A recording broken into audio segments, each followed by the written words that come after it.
ಕಾರ್ಯಕ್ರಮ ನಡೆಸಿಕೊಂಡು ಬಂದಿದ್ದಾರೆ. ಆ ಊರಿನ ಮಹಿಳೆ ಅಂತ ಬಂದಾಗ ಬಹುಶಃ ಅಲ್ಲಿನ ಮಣ್ಣು, ಅಲ್ಲಿನ ನೀರು, ಅಲ್ಲಿನ ಗಾಳಿ ಅವರ ಪ್ರತಿಭೆಗೆ ಮುಖ್ಯ ಕಾರಣ ಆಗಿರ್ತದೆ ಅಂತ ಹೇಳಿ ನಾವು ಭಾವಿಸ್ತೇವೆ. ಅವರು ಈಗ ಮೊದಲನೇ ಬಾರಿ ಇಲ್ಲಿಗೆ ಬಂದಿಲ್ಲ.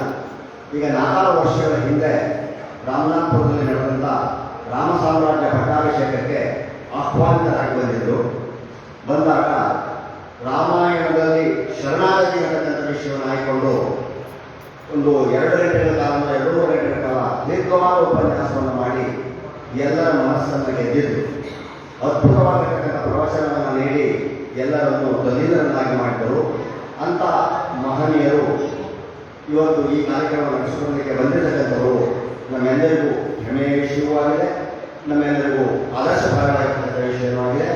ಅಂತಹ ರಮಾ ಶ್ರೀನಿವಾಸನ್ ಅವರು ಬೆಂಗಳೂರಿನಲ್ಲಿ ವಾಸ ಮಾಡ್ತಾ ಇದ್ದಾರೆ. ಅವರಿಗೆ ಬಿಡುವು ಸಿಗ್ತಕ್ಕಂಥದ್ದು ಬಹಳ ಕಷ್ಟ. ಯಾವತ್ತು ಕೇಳಿದ್ರು ಒಂದಲ್ಲ ಒಂದು ಕಡೆ ಉಪನ್ಯಾಸ ಏರ್ಪಾಡಾಗಿರ್ತದೆ. ಮಲ್ಲೇಶ್ವರ ಕೃಷ್ಣ ದೇವಸ್ಥಾನದಲ್ಲಿರ್ಬೋದು, ನರಸಿಂಹಸ್ವಾಮಿ ದೇವಸ್ಥಾನದಲ್ಲಿರ್ಬೋದು, ಬೇರೆ ಬೇರೆ ಊರುಗಳಿರ್ಬೋದು, ಎಲ್ಲ ಕಡೆ ಓಡಾಟ. ಅದರ ಮಧ್ಯೆ ಬಿಡುವು ಮಾಡಿಕೊಂಡು ರಾಮನಾಥಪುರಕ್ಕೆ ಬಂದು ಇಲ್ಲಿನ ನಮಗೆಲ್ಲರಿಗೂ ನಾವು ಮಾತನ್ನ ತಿಳಿಸಲಿಕ್ಕೆ ಆಗಮಿಸಿದ್ದಾರೆ. ಅವರಿಗೆ ನಾನು ಎಲ್ಲರ ಪರವಾಗಿ ತುಂಬ ಹೃದಯದ ಸುಸ್ವಾಗತವನ್ನು ಕೊಡ್ತೇನೆ. ಇವತ್ತಿನ ಈ ಕಾರ್ಯಕ್ರಮವನ್ನು ವೀಕ್ಷಿಸಲಿಕ್ಕೆ ಬಂದಿರತಕ್ಕಂಥ ಸಮಸ್ತ ಸಭಾಸದರಿಗೂ ಕೂಡ ಹೃತ್ಪೂರ್ವವಾಗಿರ್ತಕ್ಕಂಥ ಸುಸ್ವಾಗತವನ್ನು ಬಯಸ್ತೇನೆ.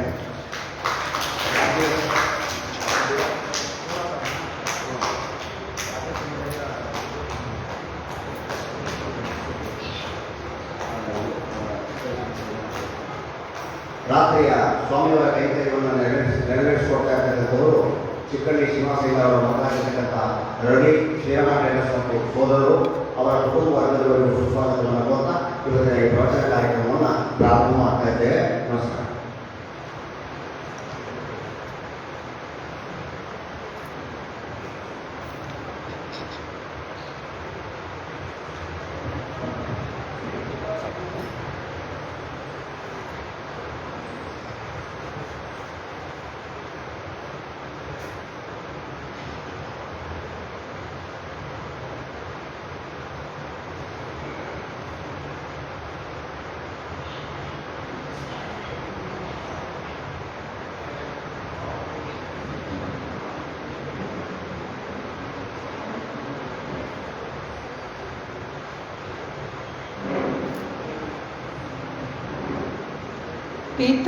पितामहस्यापि पितामहाय प्राचेतसा देशफलप्रदाय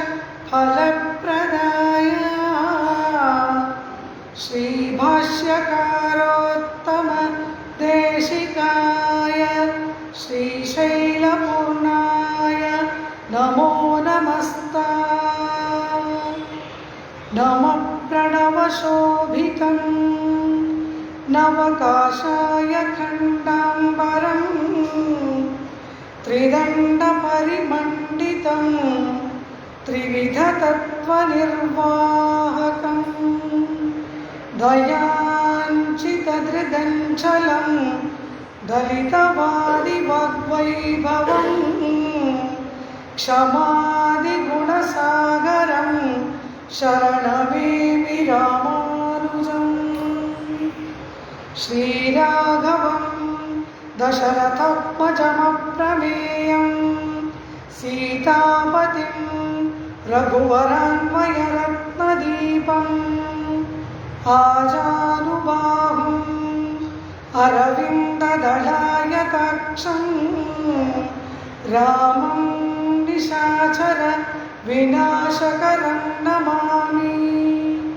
वैदेही सहितं सुरद्रुमतले हैमे महामण्डपे मध्ये पुष्पकमासने मणिमये वीरासने सुस्थितम् अग्रे वाचयति प्रभञ्जन सुते तत्त्वं मुनिभ्यः परं व्याख्यान्तं भरतादिभिः परिवृतं रामं भजे श्यामलम्। सर्वानिष्टनिवारकं शुभकरं पिङ्गाक्षमक्षापहं सीतान्वेषणतत्परं कपिवरं कोटीन्दुसूर्यप्रभं लङ्काद्वीपभयङ्करं सकलदं सुग्रीवसम्मानिनं देवेन्द्रादि समस्तदेवविनुतं काकुत्स्थदूतं भजे पूजन्तं राम रामेति मधुरं मधुराक्षरम् आरोग्य कविताशाखा वन्दे वाल्मीकिकोकिलं श्रीरामचन्द्र परब्रह्मणे नमः।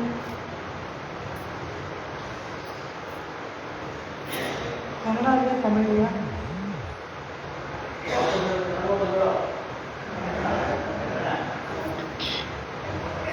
ಶ್ರೇಯಪತಿಯಾಗಿ ಸಮಸ್ತ ಕಲ್ಯಾಣ ಗುಣ ಪರಿಪೂರ್ಣನಾಗಿರ್ತಕ್ಕಂತಹ ಪರಾತ್ಪರನಾದ ಪರಮಾತ್ಮ ಸಮಸ್ತ ಸೃಷ್ಟಿಸ್ಥಿತಿ ಲಯಗಳಿಗೆ ಕಾರಣಕರ್ತನಾಗಿ ಆ ಸಮಸ್ತ ಸೃಷ್ಟಿಯನ್ನು ಕೂಡ ನಿರ್ವಾಹ ಮಾಡತಕ್ಕಂತಹ ಪ್ರಭುವಾಗಿ ಆ ಸೃಷ್ಟಿ ಪರಿಪೂರ್ಣವಾಗಿ ಆತ್ಮಗಳೆಲ್ಲವೂ ಕೂಡ ತನ್ನ ಪಾದಾರವಿಂದಗಳನ್ನು ಸೇರುವುದಕ್ಕೆ ಅಸಮರ್ಥ ಎನಿಸಿದ ಕಾಲದಲ್ಲಿ ಮತ್ತೆ ತನ್ನಲ್ಲೇ ವಿಲೀನಗೊಳಿಸಿಕೊಂಡು ಅದನ್ನು ಪುನಃ ಸೃಷ್ಟಿ ಮಾಡ್ತಕ್ಕಂತಹ ಒನ್ನಿ ಉಲಹಂ ಪಡೆಯುತ್ತಾನ್ ಕವಿಯಾಯನೇರ್ಕು ಎನ್ನುತ್ತಾರೆ ಆಳ್ವಾನ್. ಅಂತಹ ಆ ಪ್ರಭುವಾಗಿರ್ತಕ್ಕಂತಹ ಪರಮಾತ್ಮ ಸಮಸ್ತ ಸೃಷ್ಟಿ ಲಯಗಳಿಗೆ ಕಾರಣಕರ್ತನಾಗಿ ಇದ್ದಾನಲ್ಲವ, ಅವನೇ ನಮ್ಮ ಧ್ಯಾನಕ್ಕೆ ವಸ್ತು ಎಂಬುದಾಗಿ ಶಾಸ್ತ್ರಗಳು ತಿಳಿಸುತ್ತದೆ. ಕಾರಣಂತೂ ಧ್ಯೇಯ, ಯಾವನು ಧ್ಯೇಯ ವಸ್ತು. ನಾವೆಲ್ಲ ಈ ಸಂಸಾರ ಮಂಡಲದಿಂದ ಮುಕ್ತಿಯನ್ನು ಪಡೆಯಬೇಕಾದರೆ ಯಾರನ್ನು ಧ್ಯಾನ ಮಾಡಬೇಕು? 33 ಕೋಟಿ ದೇವತೆಗಳು, 33 ಅಮರರು ಎನ್ನುತ್ತಾಳೆ ದೇವಿ ಆಂಡ. ಯಾರನ್ನು ಸ್ತೋತ್ರ ಮಾಡಬೇಕು ಎಂದಾಗ ಶಾಸ್ತ್ರಗಳೇ ಹೇಳುತ್ತದೆ, ಯಥೋವಾ ಇಮಾನಿ ಭೂತಾನಿ ಜಾಯಂತೆ ಏನ ಜಾತಾನಿ ಜೀವಂತಿ ಯತ್ರಯಂತೆ ಅಭಿಸಂವಿಶಂತಿ ತದ್ವಿಜಿಜ್ಞಾಸಸ್ವ ತದ್ಬ್ರಹ್ಮೇತಿ. ಯಾವಾತನಿಂದ ಈ ಲೋಕವೆಲ್ಲವೂ ಸೃಷ್ಟಿಸಲ್ಪಟ್ಟಿತೋ, ಸೃಷ್ಟವಾದ ಲೋಕ ಯಾವನಿಂದ ಸಂರಕ್ಷಿಸಲ್ಪಡುತ್ತದೋ, ಸಂರಕ್ಷಿಸಲ್ಪಟ್ಟದ್ದು ಯಾವನಲ್ಲಿ ವಿಲೀನಗೊಳ್ಳುತ್ತದೆಯೋ ಅವನು ಜಗತ್ಕಾರಣ ವಸ್ತು, ಅವನೇ ಧ್ಯೇಯ, ಧ್ಯಾನಕ್ಕೆ ವಿಷಯ. ಅವನ ಧ್ಯಾನದಿಂದ ಸಮಸ್ತ ಆತ್ಮಗಳು ಕೂಡ ಸಂಸಾರ ಮಂಡಲದಿಂದ ಮುಕ್ತಿಯನ್ನು ಪಡೆದು ಆ ಬ್ರಹ್ಮಾನಂದ ಲೋಕವನ್ನು ಪಡೆದು ಮತ್ತೆ ಈ ಲೋಕಕ್ಕೆ ಸಂಸಾರ ಲೋಕಕ್ಕೆ ಬಾರದಂತೆ ಪರಮಾತ್ಮನ ಚರಣಾರವಿಂದಗಳಲ್ಲಿ ನಿತ್ಯ ಕೈಂಕರ್ಯ ಭಾಗ್ಯವನ್ನು ಪಡೆಯಬಹುದು ಎಂಬುದಾಗಿ ಶಾಸ್ತ್ರಗಳು ಪೂರ್ವಾಚಾರ್ಯರುಗಳೆಲ್ಲರೂ ಕೂಡ ನಿರೂಪಣೆ ಮಾಡ್ತಾರೆ. ಆ ವೇದ ಏನು ಹೇಳ್ತು? ಯಥೋವ, ಯಾವನಿಂದ ಸೃಷ್ಟಿಸಲ್ಪಡುತ್ತದೋ, ಯಾವನಿಂದ ರಕ್ಷಿಸಲ್ಪಡುತ್ತದೋ, ಯಾವನಿಂದ ಸಂಹಾರವೋ ಅಂತು. ಆ ಯಾವನಿಂದ ಎಂದಿತಲ್ಲ, ಆ ಯಾವನು ಯಾರು? ಅವನಾರು 33 ಕೋಟಿ ದೇವತೆಗಳಲ್ಲಿ ಯಾವನು ಯಥೋ ಎಂಬುದಾಗಿ ಹೇಳಿತಲ್ಲ, ಆ ಯಾವನು ಎಂಬತಕ್ಕಂತಹವನು ಯಾವನು ಎಂಬುದಕ್ಕೆ ಅದೇ ಉಪನಿಷತ್ತುಗಳು ಉತ್ತರವನ್ನು ಕೊಡುತ್ತದೆ. ನಾರಾಯಣಾದೇವ ಸಮುತ್ಪದ್ಯಂತೆ, ನಾರಾಯಣೇ ಪ್ರವರ್ತಂತೆ, ನಾರಾಯಣೇ ಪ್ರಲೀಯಂತೆ ಎಂಬುದಾಗಿ ಅಲ್ಲಿ ಯಾವನು ಎಂದು ಹೇಳಲ್ಪಟ್ಟವನು ಈ ನಾರಾಯಣ ಎಂಬುದಾಗಿ ತೋರಿಸಿಕೊಡುತ್ತದೆ. ಅದೇ ಶಾಸ್ತ್ರ, ವೇದಶಾಸ್ತ್ರಗಳು, ಶ್ರುತಿ. ಅಂತಹ ಶ್ರುತಿಯಲ್ಲಿ ಹೇಳಲ್ಪಟ್ಟ ಪರಾತ್ಪರನಾಗಿ ಇರ್ತಕ್ಕಂತಹ ಆ ಶ್ರೇಯಪತಿಯಾದ ನಾರಾಯಣನೇ ಆ ವೇದಗಳು ಪರಮಾತ್ಮನನ್ನ ಪರತ್ವವನ್ನು ಕೊಂಡಾಡುತ್ತದೆ. ಸೃಷ್ಟಿಸ್ಥಿತಿ ಲಯಗಳಿಗೆ ಕಾರಣಕರ್ತನಾದ ಪರಾತ್ಪರ ವಸ್ತುವಾದ ಪರಂಜ್ಯೋತಿಸ್ಸಾದ ಪರಮಾತ್ಮನನ್ನ ಶ್ರುತಿಗಳು ನಮಗೆ ಪರಿಚಯ ಮಾಡಿಕೊಡುತ್ತವೆ. ಆದರೆ ಅಂತಹ ಪರಾತ್ಪರ ವಸ್ತು ನಮ್ಮಂತಹ ಪಾಮರರಿಗೆ ಎಟಕುವವನ, ಅವನು ದೊರೆಯುವವನ, ಅವನಾರು ಉಯರ್ವರ ಉಯರ್ನಲಂ ಉಡೆಯವನ್ ಎನ್ನುತ್ತಾರೆ ಸ್ವಾಮಿ ನಮ್ಮಾಳ್ವಾರ್. ಆ ಪರಮಾತ್ಮ ಸರ್ವೋತ್ಕೃಷ್ಟನಾಗಿ ಸರ್ವಶಕ್ತನಾಗಿ ಯಾರ ಕಣ್ಣಿಗೂ ಕಾಣದಂತೆ ಸರ್ವಾಂತರ್ಯಾಮಿಯಾಗಿ ಇರ್ತಕ್ಕಂತಹವನು ಪರಮಾತ್ಮ. ಎಲ್ಲದರ ಒಳಗೂ ಇದ್ದಾನೆ, ಹೊರಗೂ ಇದ್ದಾನೆ. ಅಂತರ್ಬಹಿಹಿ ತತ್ಸರ್ವಂ ವ್ಯಾಪ್ಯ ಸ್ಥಿತ ನಾರಾಯಣ. ಎಲ್ಲದರ ಒಳಗೂ ಹೊರಗೂ ಇದ್ದಾನೆ. ಆದರೆ ಅವನನ್ನು ನಾವು ಅರಿತಿದ್ದೇವ. ಅವನು ಎಲ್ಲಿ ಇಲ್ಲ, ಯ ಆತ್ಮನಿ ತಿಷ್ಟನ್ನೇ ಆತ್ಮಾನ ವೇದ. ಆ ಪರಮಾತ್ಮ ಎಲ್ಲದರ ಒಳಗೂ ಇದ್ದಾನೆ. ಪೃಥಿವೀಮಂತರೇ ತಿಷ್ಟನ್ನೇ ಪೃಥಿವೀನ ವೇದ. ಭೂಮಿಯ ಒಳಗಿದ್ದಾನೆ, ಭೂಮಿ ಅವನನ್ನು ತಿಳಿದಿಲ್ಲ.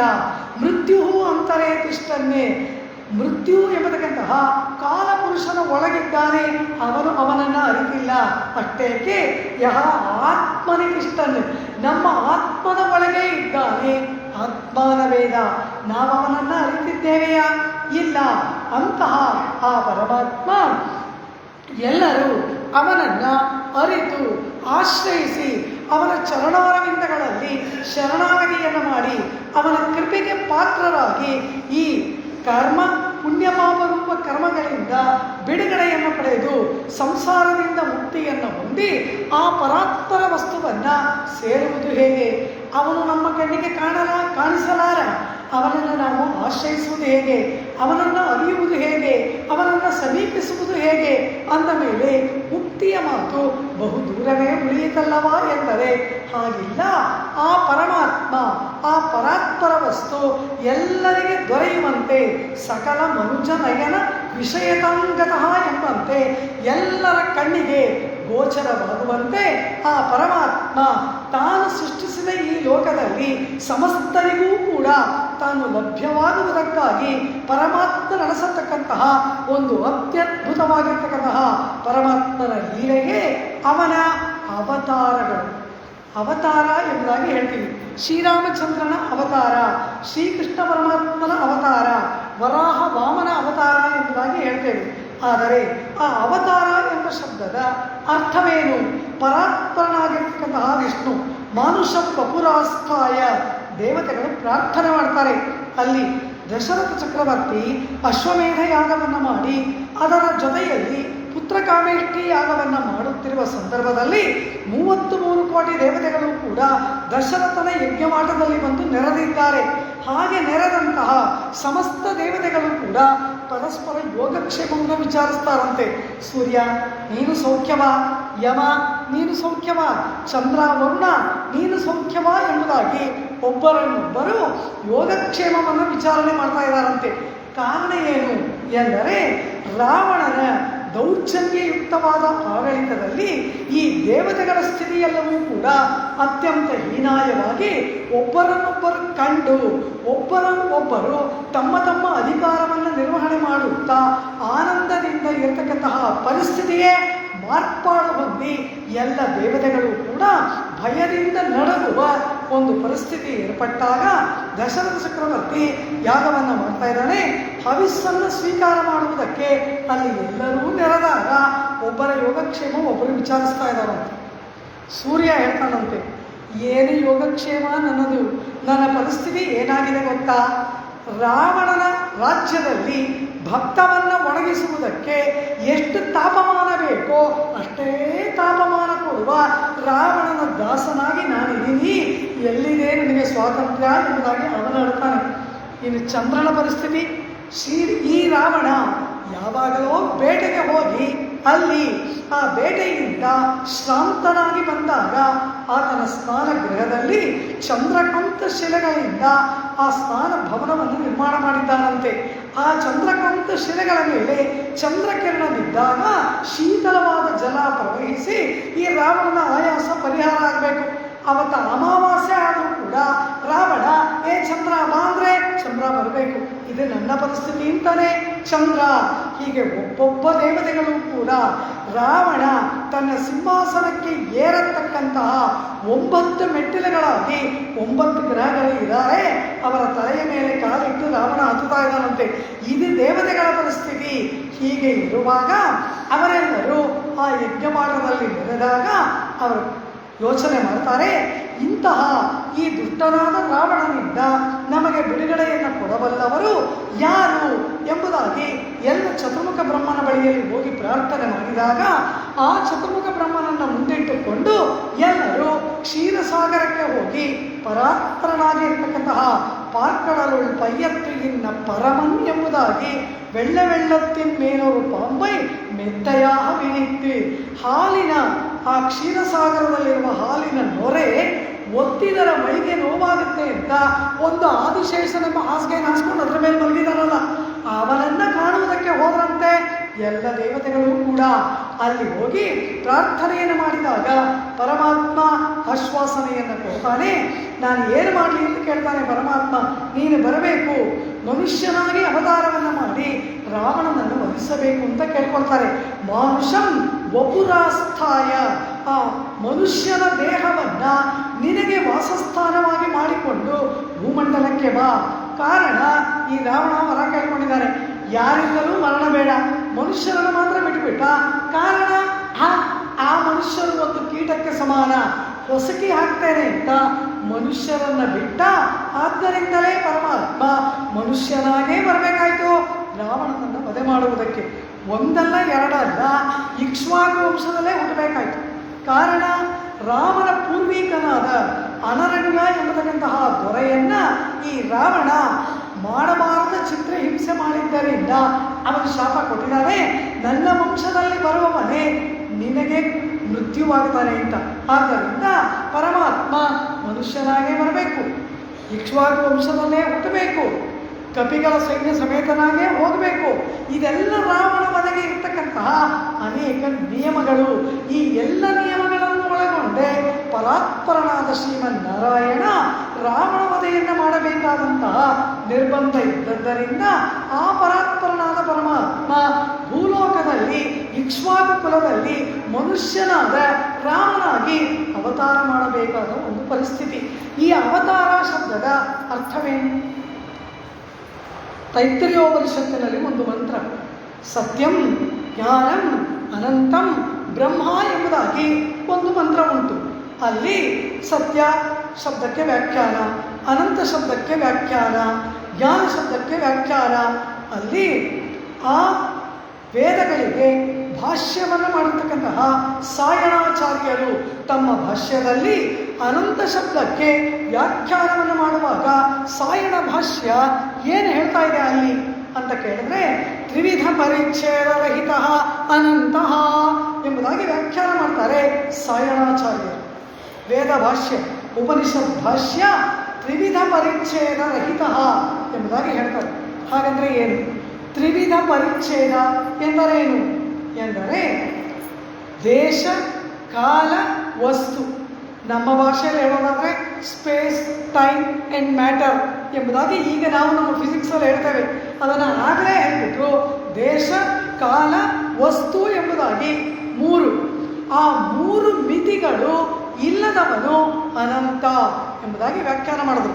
ತ್ರಿವಿಧ ಪರಿಚ್ಛೇದ ರಹಿತ, ಮಿತಿ ಇಲ್ಲದವನು, ಕಾಲದ ಮಿತಿ ಇಲ್ಲದವನು, ವಸ್ತುವಿನ ಮಿತಿ ಇಲ್ಲದವನು, ಅದೇ ರೀತಿಯಾಗಿ ದೇಶದ ಮಿತಿಗೆ ಒಳಪಡದವನು ಯಾರೋ ಆ ವಸ್ತು, ಆ ಪರಾತ್ಪರ ವಸ್ತುವೇ ಅನಂತ ಶಬ್ದವಾಚ್ಯವಾದ ವಸ್ತು ಎಂಬುದು ಸಾಯಣ ಭಾಷ್ಯ ಆ ಉಪನಿಷತ್ತಿನಲ್ಲಿ. ಹಾಗಂದ್ರೆ ಏನು? ದೇಶದ ಪರಿಮಿತಿ ಇದ್ದೇನು? ಈಗ ನಾವು ಈ ಪುಣ್ಯಕ್ಷೇತ್ರದಲ್ಲಿ ಇದ್ದೇವೆ, ಇದೇ ವ್ಯಕ್ತಿ ಇನ್ನೊಂದು ಕ್ಷೇತ್ರದಲ್ಲಿ ಇದ್ದಾನ ಎಂದರೆ ಇಲ್ಲ. ಕಾರಣ, ನಾವು ಪರಿಮಿತವಾಗಿ ಇರ್ತಕ್ಕಂತಹವರು. ಈ ರಾಮನಾಥಪುರ ದಿವ್ಯ ಕ್ಷೇತ್ರದಲ್ಲಿ ಇರ್ತಕ್ಕಂತಹ ಒಬ್ಬ ವ್ಯಕ್ತಿ ಅಯೋಧ್ಯ ಕ್ಷೇತ್ರದಲ್ಲಿ ಇದ್ದಾನ ಎಂದರೆ ಇಲ್ಲ. ಅಯೋಧ್ಯೆಗೆ ಪ್ರಯಾಣ ಮಾಡಿದ್ದಾಗ ಈ ಕ್ಷೇತ್ರದಲ್ಲಿದ್ದಾನ ಅಂದರೆ ಇಲ್ಲ. ಕಾರಣ, ಸರ್ವವ್ಯಾಪಿಯಾಗಿರುವ ಶಕ್ತಿ ನಮಗೆ ಇಲ್ಲ, ನಮಗೆ ಆ ಮಿತಿ ಉಂಟು. ದೇಶ ಎಂದರೇನು? ಪ್ರದೇಶ ಎಂಬುದಾಗಿ ಅರ್ಥ, ಸ್ಪೇಸ್. ಆ ಒಂದು ಮಿತಿ ನಮಗೆ ಇರೋದ್ರಿಂದ ಇಲ್ಲಿ ಇರುವ ವ್ಯಕ್ತಿ ಮತ್ತೊಂದು ಪ್ರದೇಶದಲ್ಲಿ ಇಲ್ಲವಾದ್ದರಿಂದ ಪ್ರದೇಶ, ದೇಶದ ಮಿತಿ ನಮಗೆ ಉಂಟು. ಆದರೆ ಆ ಮಿತಿ ಇಲ್ಲದ ವಸ್ತು ಯಾವುದು? ಪರಮಾತ್ಮ. ಕಾರಣ, ಎಲ್ಲ ಕಡೆಯಲ್ಲಿ ವ್ಯಾಪಿಸಿದಂತಹ ವಿಷ್ಣು ಶಬ್ದವಾಚ್ಯನಾದವನು ಪರಮಾತ್ಮ. ವಿಶಿಲ್ ವ್ಯಾಪ್ತವು ಎಂಬುದಾಗಿ ಅದಕ್ಕೆ ಅರ್ಥ. ಆದ್ದರಿಂದ ಎಲ್ಲ ಕಡೆ ಪರಮಾತ್ಮ ಇರುವುದರಿಂದ, ವ್ಯಾಪಿಸಿರುವುದರಿಂದ ಒಂದೇ ದೇಶಕ್ಕೆ ಪರಿಮಿತವಾಗತಕ್ಕಂತಹ ಒಂದು ಮಿತಿ ಆ ಪರಮಾತ್ಮನಿಗೆ ಇಲ್ಲ. ಆದ್ದರಿಂದ ದೇಶದ ಮಿತಿ ಇಲ್ಲ. ಇನ್ನು ಕಾಲ, ಈ ಕಾಲದಲ್ಲಿ ಇರುವ ನಾವು 100 ವರ್ಷಗಳಿಗೆ ಹಿಂದೆ ಇದೇ ರೀತಿ ಇದ್ವಾ? ಬೇರೆ ಯಾವ್ಯಾವ ಯೋನಿಯಲ್ಲೋ ಹುಟ್ಟಿ ಹೇಗೆಗೋ ಇದ್ದಿರ್ಬೋದು. ಇದೇ ರೂಪದಿಂದ, ಇದೇ ನಾಮದಿಂದ, ಇದೇ ವ್ಯಕ್ತಿಯಾಗಿ ಆಗ ಇದ್ದವ ಇಲ್ಲ. ಈಗಿದ್ದೀವಿ. ಇನ್ನೊಂದು 40 ವರ್ಷ ಆದಮೇಲೆ ಇದೇ ವ್ಯಕ್ತಿ ಹೀಗೆ ಇರ್ತಾರ ಅಂದರೆ ಇಲ್ಲ. ಅವರು ಹೋಗಿ ಬಹಳ ದಿವಸ ಆಯ್ತಲ್ಲ, ಅವ್ರು ಹೋಗಿ 10 ವರ್ಷ ಆಯಿತು, 20 ವರ್ಷ ಆಯಿತು ಎಂಬುದಾಗಿ ಹೇಳ್ತೇವೆ. ಆದ್ದರಿಂದ ಕಾಲದ ಮಿತಿಗೆ ಒಳಪಟ್ಟವರು ನಾವು. ಆ ಕಾಲದ ಮಿತಿ ಇಲ್ಲದವನು ಪರಮಾತ್ಮ. ಸಾರ್ವಕಾಲಿಕವಾಗಿ ಇರುವ ತತ್ವ ಪರಮಾತ್ಮ ತತ್ವ. ಕಾಲದ ಮಿತಿ ಪರಮಾತ್ಮನಿಗೆ ಇಲ್ಲ. ಅದೇ ರೀತಿ ವಸ್ತು ಅಂದ್ರೇನು? ಒಂದೇ ಒಂದು ವಸ್ತುವಿನಲ್ಲಿ, ದ್ರವ್ಯದಲ್ಲಿ ಮಾತ್ರ ಗುರುತಿಸತಕ್ಕಂತಹದ್ದು. ಈ ಶರೀರದಲ್ಲಿ ನಮ್ಮನ್ನು ನಮ್ಮ ಹೆಸರಿಂದ ಗುರುತಿಸ್ತಾರೆ. ಅವರು ಯಾರು ಅಂತ ಕೇಳಿದ್ರೆ ಅವರನ್ನು ಬೇರೆ ನಾಮಧೇಯದಿಂದ ಹೇಳ್ತೀವಿ. ಇವರು ಯಾರು ಅಂದರೆ ಇವರನ್ನು ಬೇರೆ ನಾಮಧೇಯದಿಂದ ಹೇಳ್ತೀವಿ. ಹಾಗೆ ಪರಮಾತ್ಮನ ಅಂದರೆ ಇಲ್ಲ. ಎಲ್ಲ ವಸ್ತುವಿನಲ್ಲಿ ಪರಮಾತ್ಮ ಇದ್ದಾನೆ. ಎಲ್ಲ ವಸ್ತುವೂ ಪರಮಾತ್ಮ. ಸರ್ವಂ ಕಲ್ವಿದಂ ಬ್ರಹ್ಮ ತಜ್ಜಲಾನೀತಿ ಶಾಂತ ಉಪಾಸಿತ ಎನ್ನುತ್ತದೆ ಉಪನಿಷತ್ತು. ಎಲ್ಲ ವಸ್ತುಗಳೂ ಪರಮಾತ್ಮ. ಪರಮಾತ್ಮನ ಅಲ್ಲದ ವಸ್ತು ಯಾವುದು? ಎಲ್ಲ ವಸ್ತುವೂ ಪರಮಾತ್ಮ. ಹೀಗೆ ಎಲ್ಲ ವಸ್ತುಗಳು ಅವನೇ ಆಗಿರೋದ್ರಿಂದ ವಸ್ತುವಿನ ಮಿತಿ ಪರಮಾತ್ಮನಿಗಿಲ್ಲ. ಸಾರ್ವಕಾಲಿಕವಾಗಿರೋದ್ರಿಂದ ಕಾಲದ ಮಿತಿ ಪರಮಾತ್ಮನಿಗಿಲ್ಲ. ಎಲ್ಲ ಕಡೆ ಅವನಿರುವುದರಿಂದ ಪ್ರದೇಶ ದೇಶದ ಮಿತಿ ಅವನಿಗಿಲ್ಲ. ಈ ರೀತಿ ದೇಶ ಕಾಲ ವಸ್ತುಗಳ ಪರಿಮಿತಿ ಇಲ್ಲದ ತತ್ವ ಅನಂತ ಎಂಬುದಾಗಿ ಅಲ್ಲಿ ಭಾಷ್ಯವನ್ನು ಮಾಡಿದ್ದಾರೆ. ಆದರೆ ಹೀಗೆ ತ್ರಿವಿಧ ಪರಿಚ್ಛೇದ ರಹಿತ, 3 ವಿಧವಾದ ಮಿತಿಗಳು ಇಲ್ಲದವು ಇರತಕ್ಕಂತಹ ತತ್ವ ಪರಮಾತ್ಮ ತತ್ವ ಎಂಬುದಾಗಿ ಉಪನಿಷತ್ತುಗಳು ಆ ಪರಂಜ್ಯೋತಿಸ್ಸಾದ ಪರತತ್ವ ಪರಬ್ರಹ್ಮವನ್ನು ವರ್ಣನೆ ಮಾಡ್ತಾ ಇದೆ. ಆದರೆ ಹೀಗೆ 3 ಪರಿಮಿತಿಗಳು ಇಲ್ಲದ ತತ್ವ 3 ಪರಿಮಿತಿಗಳಿಗೆ ಒಳಪಡುವುದೇ ಅವತಾರ ಅಂದ್ಬಿಟ್ಟು. ಅವತಾರ ಅಂದ್ರೇನು? ಈ 3 ಮಿತಿಗಳು ಅವನಿಗಿಲ್ಲ.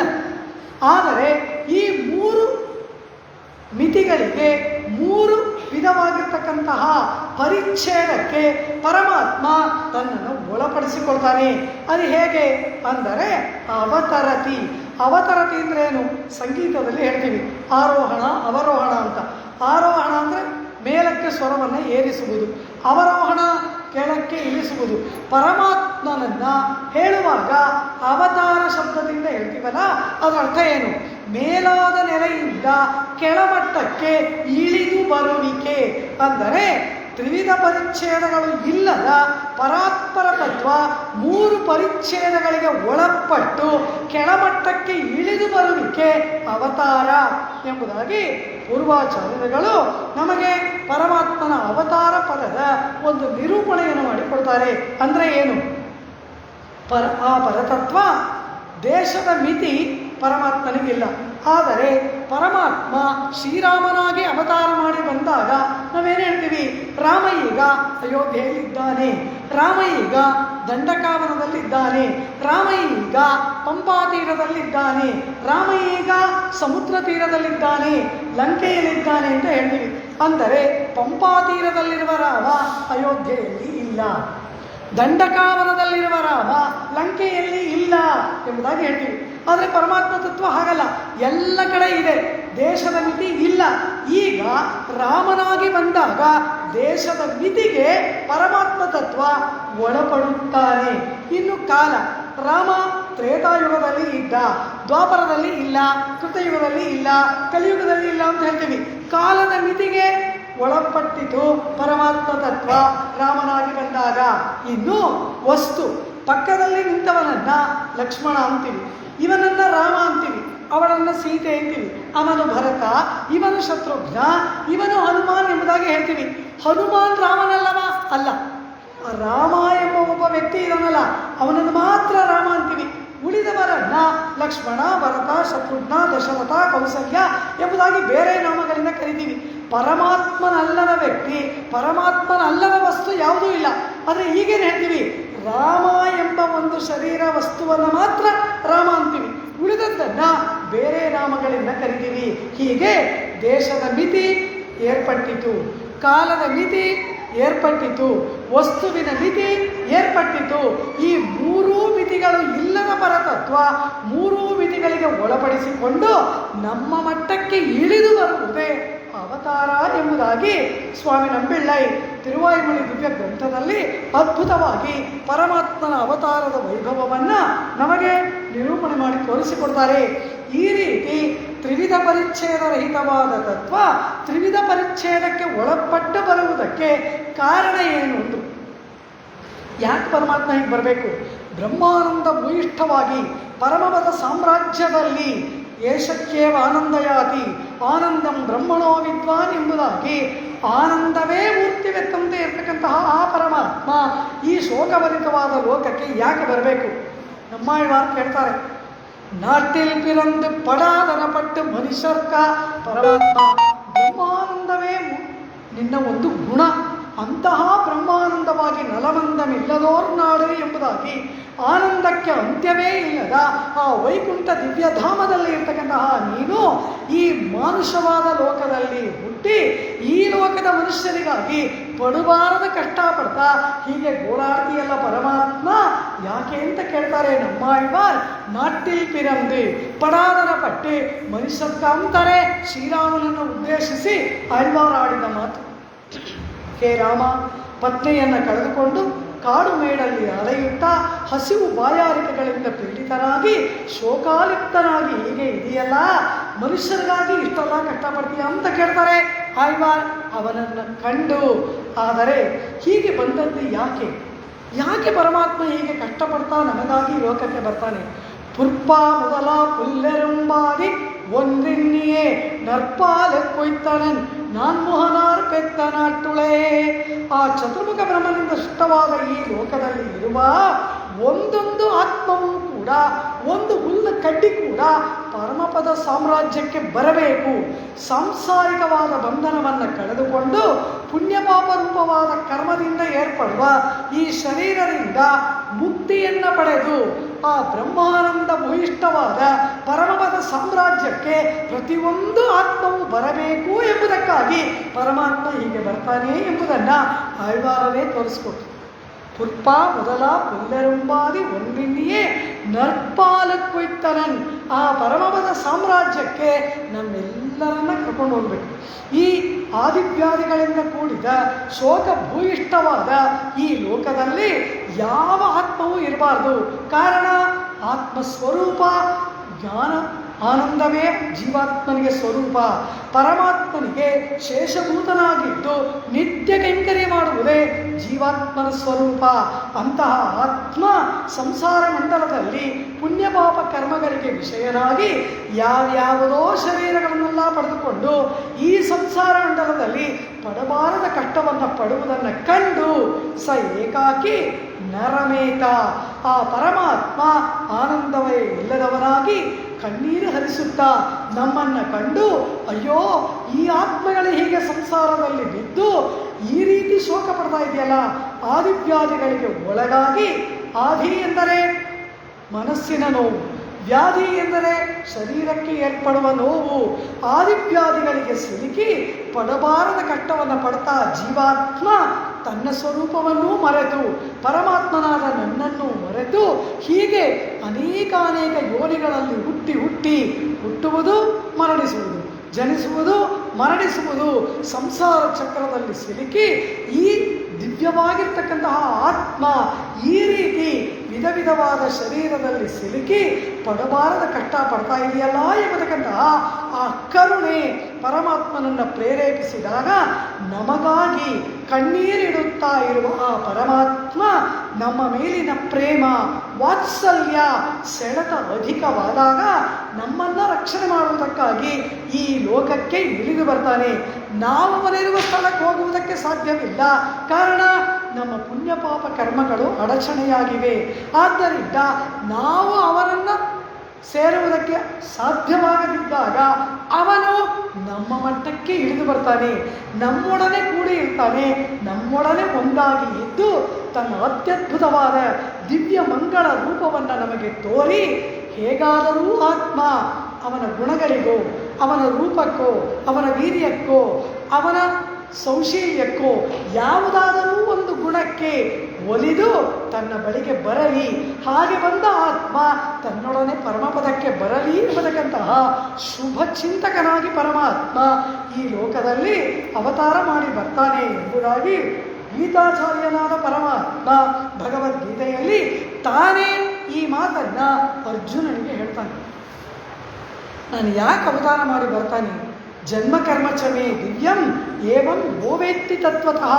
ನನ್ನ ಅವತಾರ ರಹಸ್ಯವನ್ನ ಯಾರು ಅರಿತಾರೋ ಅರ್ಜುನ ಅವನಿಗೆ ಪುನರ್ಜನ್ಮವಿಲ್ಲ ಎಂಬುದು ಗೀತಾಚಾರ್ಯರಾದ ಪಾರ್ಥಸಾರಥಿ ನುಡಿದ ಮಾತು.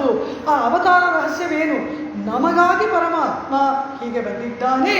ಎನ್ನೆನ್ನ ಯೋನಿಯುಮಾಯ್ ಪಿರಂದಾಯ್ ಇಮಯೋರ್ ತಲೈವ. ತಿರುವಿರುತ್ತಂ ಸ್ವಾಮಿ ನಮ್ಮಾಳ್ವಾರ್, ತಿಂತ್ರಿಣಿ ವೃಕ್ಷದಲ್ಲಿ ಆರೂಢರಾಗಿರುವ ಸ್ವಾಮಿ ನಮ್ಮಾಳ್ವಾರ್ ತಮ್ಮ ಆ ಅದ್ಭುತವಾದ ವದನಾರವಿಂದವನ್ನು ತೆರೆದ ಕೂಡಲೇ ಆಡುವ ಮಾತು ಪರಮಾತ್ಮನ ಸೌಶೀಲ್ಯ ಸೌಲಭ್ಯವನ್ನು ಕಂಡು ನಮಗಾಗಿ ಅವತಾರ ಮಾಡ್ತೀಯಲ್ಲ, ನಾನು ಏನೇನಾಗಿ ಹುಟ್ಟಿದ್ದೇನೋ ನನಗೆ ತಿಳಿಯದು, ಆದರೆ ನನಗಾಗಿ ನೀನು ಒಂದು ಮೀನಾಗಿ, ಒಂದು ವರಾಹನಾಗಿ, ಒಬ್ಬ ಕುಳ್ಳನಾಗಿ, ಆ ಲೋಕವನ್ನೆಲ್ಲ ಅಳೆಯುವವನಾಗಿ ಏನೇನಾಗಿ ಎಲ್ಲ ಬಂದೆಯಲ್ಲ ಪರಮಾತ್ಮ. ಎನ್ನೆನ್ನ ಯೋನಿಯುಮಾಯ್ ಪಿರಂದಾಯ್. ಒಂದು ಹಂದಿ ಅಂದರೆ ನಮಗೆ ಅಸಖ್ಯ, ಅದು ಅಲ್ಲಿದ್ರೆ ನಾವು ಈ ಕಡೆಯಿಂದ ಹೋಗ್ತೀವಿ. ಪರಮಾತ್ಮ ಆ ಸೂಕರ ರೂಪವನ್ನು ತಾಳಿ ಬಂದು ಭೂಮಂಡಲವನ್ನು ಮೇಲೆತ್ತಿ ನಮಗೆ ವಾಸಸ್ಥಾನವನ್ನು ಕಲ್ಪಿಸಿಕೊಟ್ಟನಲ್ಲ. ಆ ಪರಮಾತ್ಮನ ಕರುಣೆ, ಅವನ ಸೌಲಭ್ಯ ಸೌಶೀಲ್ಯವನ್ನು ನೆನೆದು ಗದ್ಗದಿತರಾಗಿ ನಮ್ಮಾಳ್ವಾರ ಹಾಡ್ತಾರೆ, ಎನ್ನೆನ್ನ ಯೋನಿಯುಮಾಯ್ ಪಿರಂದಾಯ್. ನಾನು ಹುಟ್ಟುವುದಕ್ಕೆ ಕಾರಣ ನನ್ನ ಕರ್ಮ, ಪುಣ್ಯಪಾಪ ರೂಪ ಕರ್ಮಾನುಸಾರವಾಗಿ ವಿಧ ವಿಧವಾದ ಏನೇನು ಅಸಖ್ಯಕರವಾದ ಯೋನಿಗಳಲ್ಲೆಲ್ಲ ನಾವು ಪ್ರವೇಶಿಸಿ ಬಂದಿದ್ದೇವೆಯೋ ನಮಗೆ ತಿಳಿಯದು. ಅದು ನನ್ನ ಕರ್ಮ ಕಾರಣವಾಗಿ ನಾನು ಹುಟ್ಟುತ್ತೇನೆ. ಆದರೆ ಪರಮಾತ್ಮ ಅವತಾರ ಮಾಡುವುದಕ್ಕೆ ಕಾರಣವೇನು ಎಂದರೆ ಕೃಪೆಯೇ ಕಾರಣವಾಗಿ ಅವತರಿತ್ತಾನಿರೆ ಪೆರಿಯವಚ್ಚನ್ ಪಿಳ್ಳೈ. ಅವನ ಕೃಪೆಯೇ ಕಾರಣವಾಗಿ ಪರಮಾತ್ಮ ಅವತಾರ ಮಾಡ್ತಾನೆ. ಪರಮಾತ್ಮನ ಅವತಾರಗಳಿಗೆ ಕಾರಣ ಅವನ ಕರುಣೆ. ನಮ್ಮ ಹೀನ ಜನ್ಮಗಳಿಗೆ ಕಾರಣ ನಮ್ಮ ಕರ್ಮ. ಆ ಕರ್ಮದಿಂದ ನಮ್ಮನ್ನು ಮೇಲೆತ್ತುವುದಕ್ಕಾಗಿ ಪರಮಾತ್ಮ ವಿಧ ವಿಧವಾಗಿ ಅವತಾರ ಮಾಡ್ತಾನೆ. ಸ್ವಾಭಾವಿಕಿ ಜ್ಞಾನಬಲ ಕ್ರಿಯಾಚ. ಆ ಪರಮಾತ್ಮನ ಆ ಕಲ್ಯಾಣ ಗುಣಗಳೇ ಕಾರಣವಾಗಿ ಪರಮಾತ್ಮ ಈ ಲೋಕದಲ್ಲಿ ಅವತಾರವನ್ನು ಮಾಡ್ತಾನೆ. ಅದನ್ನು ಶಾಸ್ತ್ರ ಹೇಳುತ್ತೆ, ಜನ್ಮವೇ ಇಲ್ಲದವನು ಆ ಪರಮಾತ್ಮನಿಗೆ ಜನ್ಮವೇ ಇಲ್ಲ, ಸೃಷ್ಟಿಸ್ಥಿತಿ ಲಯಗಳು ಇಲ್ಲದವನು. ಇದೇ ರಾಮಾಯಣದಲ್ಲಿ ಮಂಡೋದರಿ ಈ ಮಾತನ್ನು ಹೇಳ್ತಾಳೆ. ತಮಸ ಪರಮೋಧಾತ ವ್ಯಕ್ತಮೇಶ ಮಹಾಯೋಗಿ ಅನಾದಿ ನಿಧನ. ಯಾವ ವಿಧವಾಗಿರ್ತಕ್ಕಂತಹ ಆದಿ ಅಂತ್ಯಗಳು ನೀನು ಇಲ್ಲದವನು. ತಮಸ ಪರಮೋಧಾತ ಶಂಖಚಕ್ರ ಗದಾಧರ. ಇದು ಅಜಯ್ಯ ಶಾಶ್ವತೋಧ್ರುವ ನಿತ್ಯಶ್ರೀ. ನಿತ್ಯ ಆ ಮಹಾಲಕ್ಷ್ಮಿಯನ್ನ ವಕ್ಷಸ್ಥಳದಲ್ಲಿ ಉಳ್ಳವನು ಎಂಬುದು ಮಂಡೋದರಿಯ ಮಂಗಳಾಶಾಸನವಲ್ಲವ. ಅಂತಹ ಪರಮಾತ್ಮ ದಶರಥ ಚಕ್ರವರ್ತಿಯನ್ನ ತನ್ನ ತಂದೆಯಾಗಿ ಆಯ್ಕೆ ಮಾಡಿಕೊಂಡ ಅಂತಾರೆ ವಾಲ್ಮೀಕಿ ಭಗವಾನ್. ಪಿತರಂ ರೋಚಯಾಮಾಸ ದಶರಥಂ ನೃಪಂ. ಬಾಲಕಾಂಡದಲ್ಲೇ ಬರುವ ಮಾತು. ನಮಗೆಲ್ಲ ನಮ್ಮ ತಂದೆ ತಾಯಿಯನ್ನ ಆಯ್ಕೆ ಮಾಡಿಕೊಳ್ಳುವ ಅರ್ಹತೆ ಇದೆಯಾ? ಪರಮಾತ್ಮ ದಶರಥನೇ ತನ್ನ ತಂದೆಯಿಂದ ಆಯ್ಕೆ ಮಾಡಿಕೊಂಡು ಬಂದನಂತೆ. ಹಾಗೆ ಬಂದ ರಾಮ ಯಾವ ರೀತಿ ಅವತರಿಸಿದ, ಹೇಗೆಲ್ಲ ಶ್ರೀರಾಮಚಂದ್ರ ಆ ಬಾಲನಾಗಿ ಅನಂತರ ಯುವಕನಾಗಿ ಏನೆಲ್ಲ ಕಾರ್ಯಗಳನ್ನು ನಡೆಸಿದ ಎಂಬುದನ್ನು ಬಾಲಕಾಂಡದಲ್ಲಿ ವಾಲ್ಮೀಕಿ ಭಗವಾನ್ ಅತ್ಯದ್ಭುತವಾಗಿ ನಿರೂಪಣೆ ಮಾಡಿದಂತಹ ವಿಚಾರವನ್ನು ನೀವು ಅರಿತಿದ್ದೀರಾ.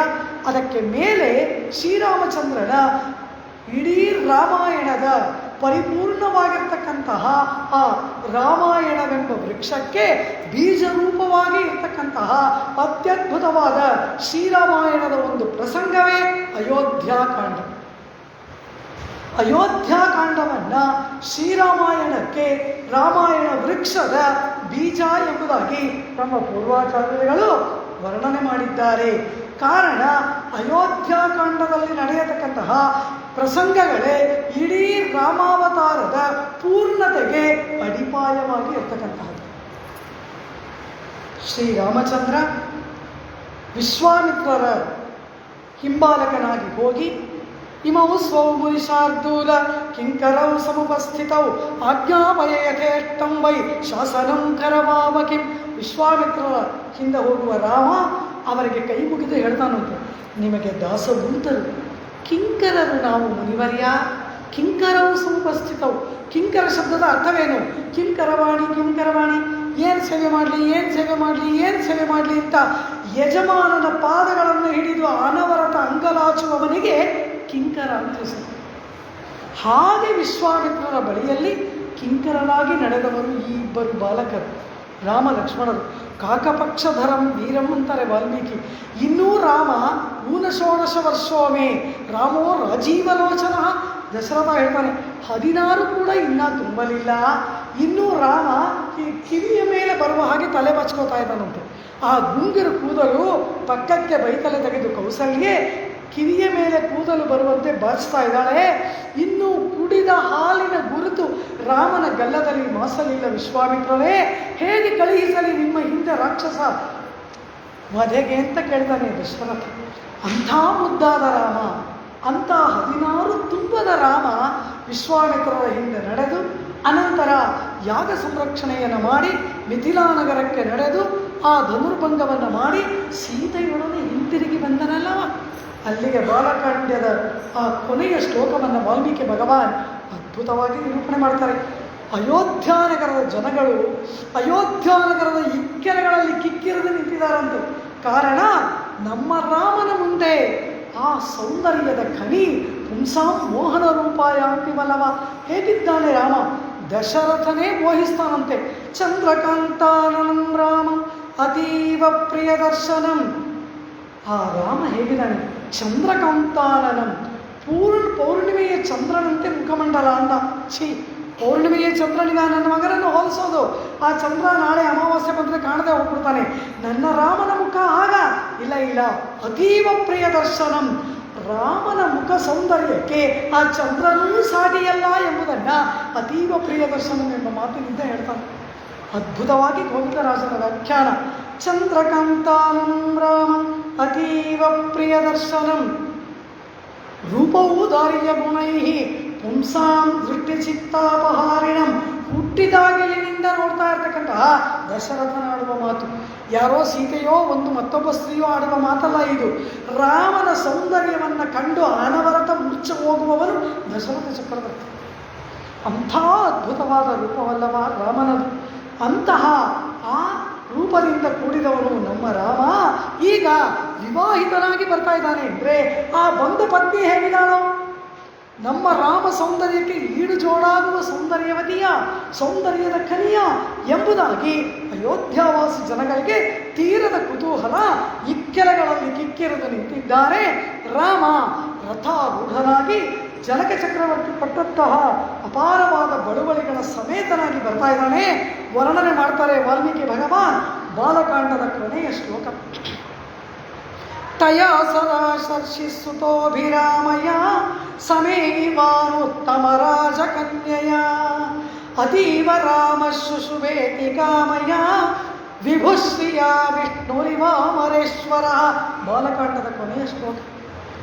ರಾಜರ್ಷಿಸುತ, ರಾಜರ್ಷಿಯಾದ ಜನಕನ ಕನ್ಯೆಯಾಗಿರ್ತಕ್ಕಂತಹ ಜಾನಕಿಯೊಡನೆ ಇವನು ಬರ್ತಾ ಇದ್ದಾನೆ. ಸಮೇ ಇವಾನುತ್ತಮ ರಾಜಕನ್ಯೆಯ, ಆ ರಾಜಕನ್ಯೆಯಾದ ಸೀತೆಯ ಜೊತೆಯಲ್ಲಿ ಬರ್ತಾ ಇದ್ದಾನಲ್ಲ, ಆ ರಾಮನನ್ನ ಅಯೋಧ್ಯಾವಾಸಿ ಜನಗಳ ಕಂಡ್ರಂತೆ ಇವನು ನಮ್ಮ ರಾಮನ, ವಿಶ್ವಾಮಿತ್ರರ ಹಿಂದೆ ಹೋದ ರಾಮ ಇವನೇನಾ ಎಂಬುದಾಗಿ ಸಂದೇಹ ಬಂತಂತೆ ಅಯೋಧ್ಯಾವಾಸಿ ಜನಗಳಿಗೆ.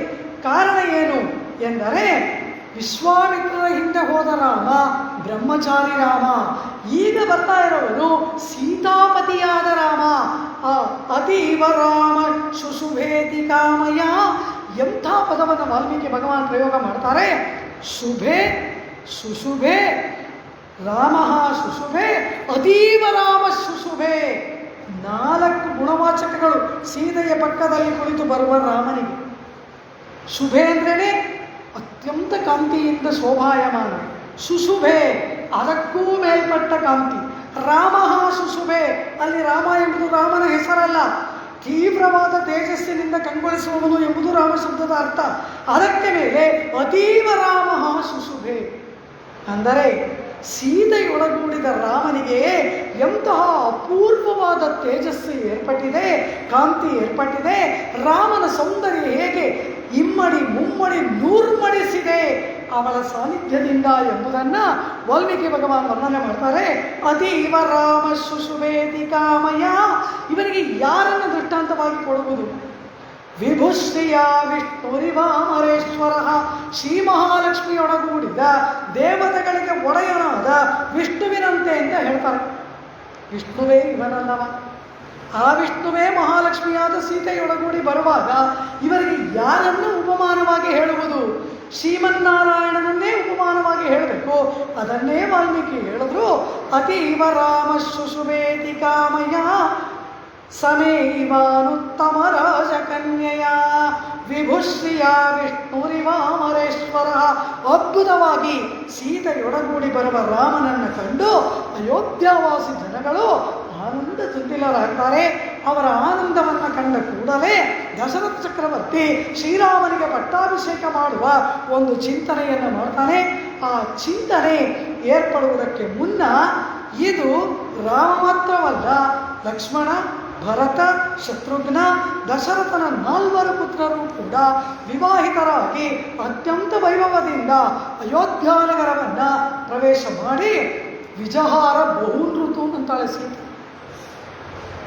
ಎಷ್ಟು ಕಾಲ ಅಯೋಧ್ಯೆಯಲ್ಲಿ ಇವರಲ್ಲ ಆನಂದದಿಂದ ಇದ್ರು ಅಂತ ಕೇಳೋದು. ವಿಜಹಾರ ಬಹುನ್ ಋತು ಅಂತಾಳೆ ಸೀತೆ. ಬಹು ವರ್ಷಗಳ ಕಾಲ ಅಯೋಧ್ಯೆಯಲ್ಲಿ ನಾವು ಆನಂದದಿಂದ ಇದ್ದವು. ಅನಂತರ ಆ ಅನೇಕ ವರ್ಷಗಳ ಆನಂದಮಯವಾದ ವೈವಾಹಿಕ ಜೀವನ ಅಯೋಧ್ಯೆಯಲ್ಲಿ ಕಳೆದ ನಂತರ ಭರತನನ್ನ ಸೋದರ ಮಾವನಾಗಿರ್ತಕ್ಕಂತಹ ಯುಧಾಜಿತ್ ಕೈಕೇಯ ರಾಜ್ಯಕ್ಕೆ ಆಹ್ವಾನ ಮಾಡಿದಾಗ ಆ ಭರತ ಗಚ್ಚತಾ ಮಾತುಲ ಕುಲಂ ಎಂಬುದಾಗಿ ಆ ಅಯೋಧ್ಯಾನಗರದಿಂದ ಕೇಕೆಯ ರಾಜಧಾನಿಗೆ ಆ ಭರತ ಪ್ರಯಾಣ ಮಾಡಿದ ಎಂಬುದರಿಂದ ಅಯೋಧ್ಯಾಕಾಂಡ ಪ್ರಾರಂಭ. ಗಚ್ಚತಾ ಮಾತುಲ ಕುಲಂ ಭರತೇನ ತದಾನಗಃ ಶತ್ರುಘ್ನೋ ನಿತ್ಯ ಶತ್ರುಘ್ನೋ ನೀತ ಪ್ರೀತ ಪುರಸ್ಕೃತಃ ಎಂಬುದಾಗಿ ಆ ಭರತ ಮಾವನ ಮನೆಗೆ ಹೊರಟ.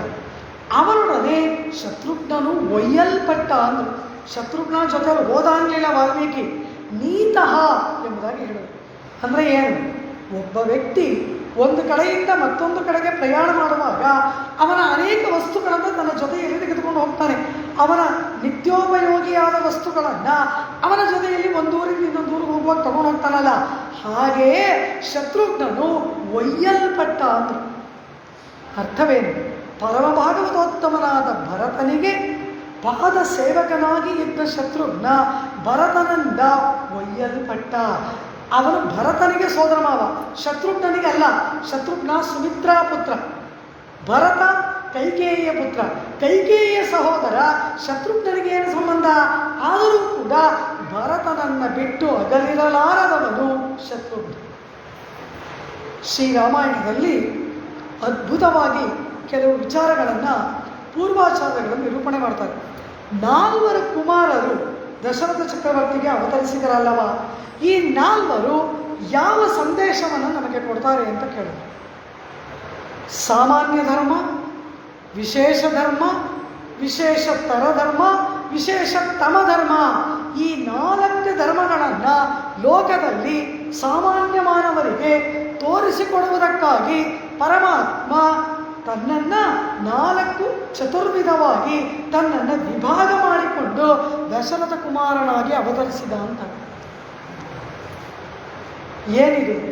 ಶ್ರೀರಾಮಚಂದ್ರ ಸಾಮಾನ್ಯ ಧರ್ಮವನ್ನು ಪ್ರತಿಪಾದನೆ ಮಾಡುವವನು, ವಿಶೇಷ ಧರ್ಮವನ್ನು ಪ್ರತಿಪಾದನೆ ಮಾಡುವವನು ಲಕ್ಷ್ಮಣ ಸುಮಿತ್ರಾನಂದನ, ವಿಶೇಷ ಧರ್ಮವನ್ನು ಪರಿಪಾಲನೆ ಮಾಡುವವನು ಭರತ, ವಿಶೇಷ ತಮ ಧರ್ಮ ಸರ್ವೋತ್ಕೃಷ್ಟವಾದ ಪರಮಾತ್ಮನಿಗೆ ಅತ್ಯಂತ ಪ್ರಿಯವಾಗಿರ್ತಕ್ಕಂತಹ ಅನುಷ್ಠಾನವನ್ನು ಉಳ್ಳವ ಒಂದು ಧರ್ಮವನ್ನು ಲೋಕಕ್ಕೆ ತೋರಿಕೊಟ್ಟವನು ಶತ್ರುಘ್ನ ಎಂಬುದಾಗಿ 4 ಅವತಾರ ರಹಸ್ಯವನ್ನು ಪೂರ್ವಾಚಾರ್ಯರು ನಮಗೆ ತಿಳಿಸಿಕೊಡ್ತಾರೆ.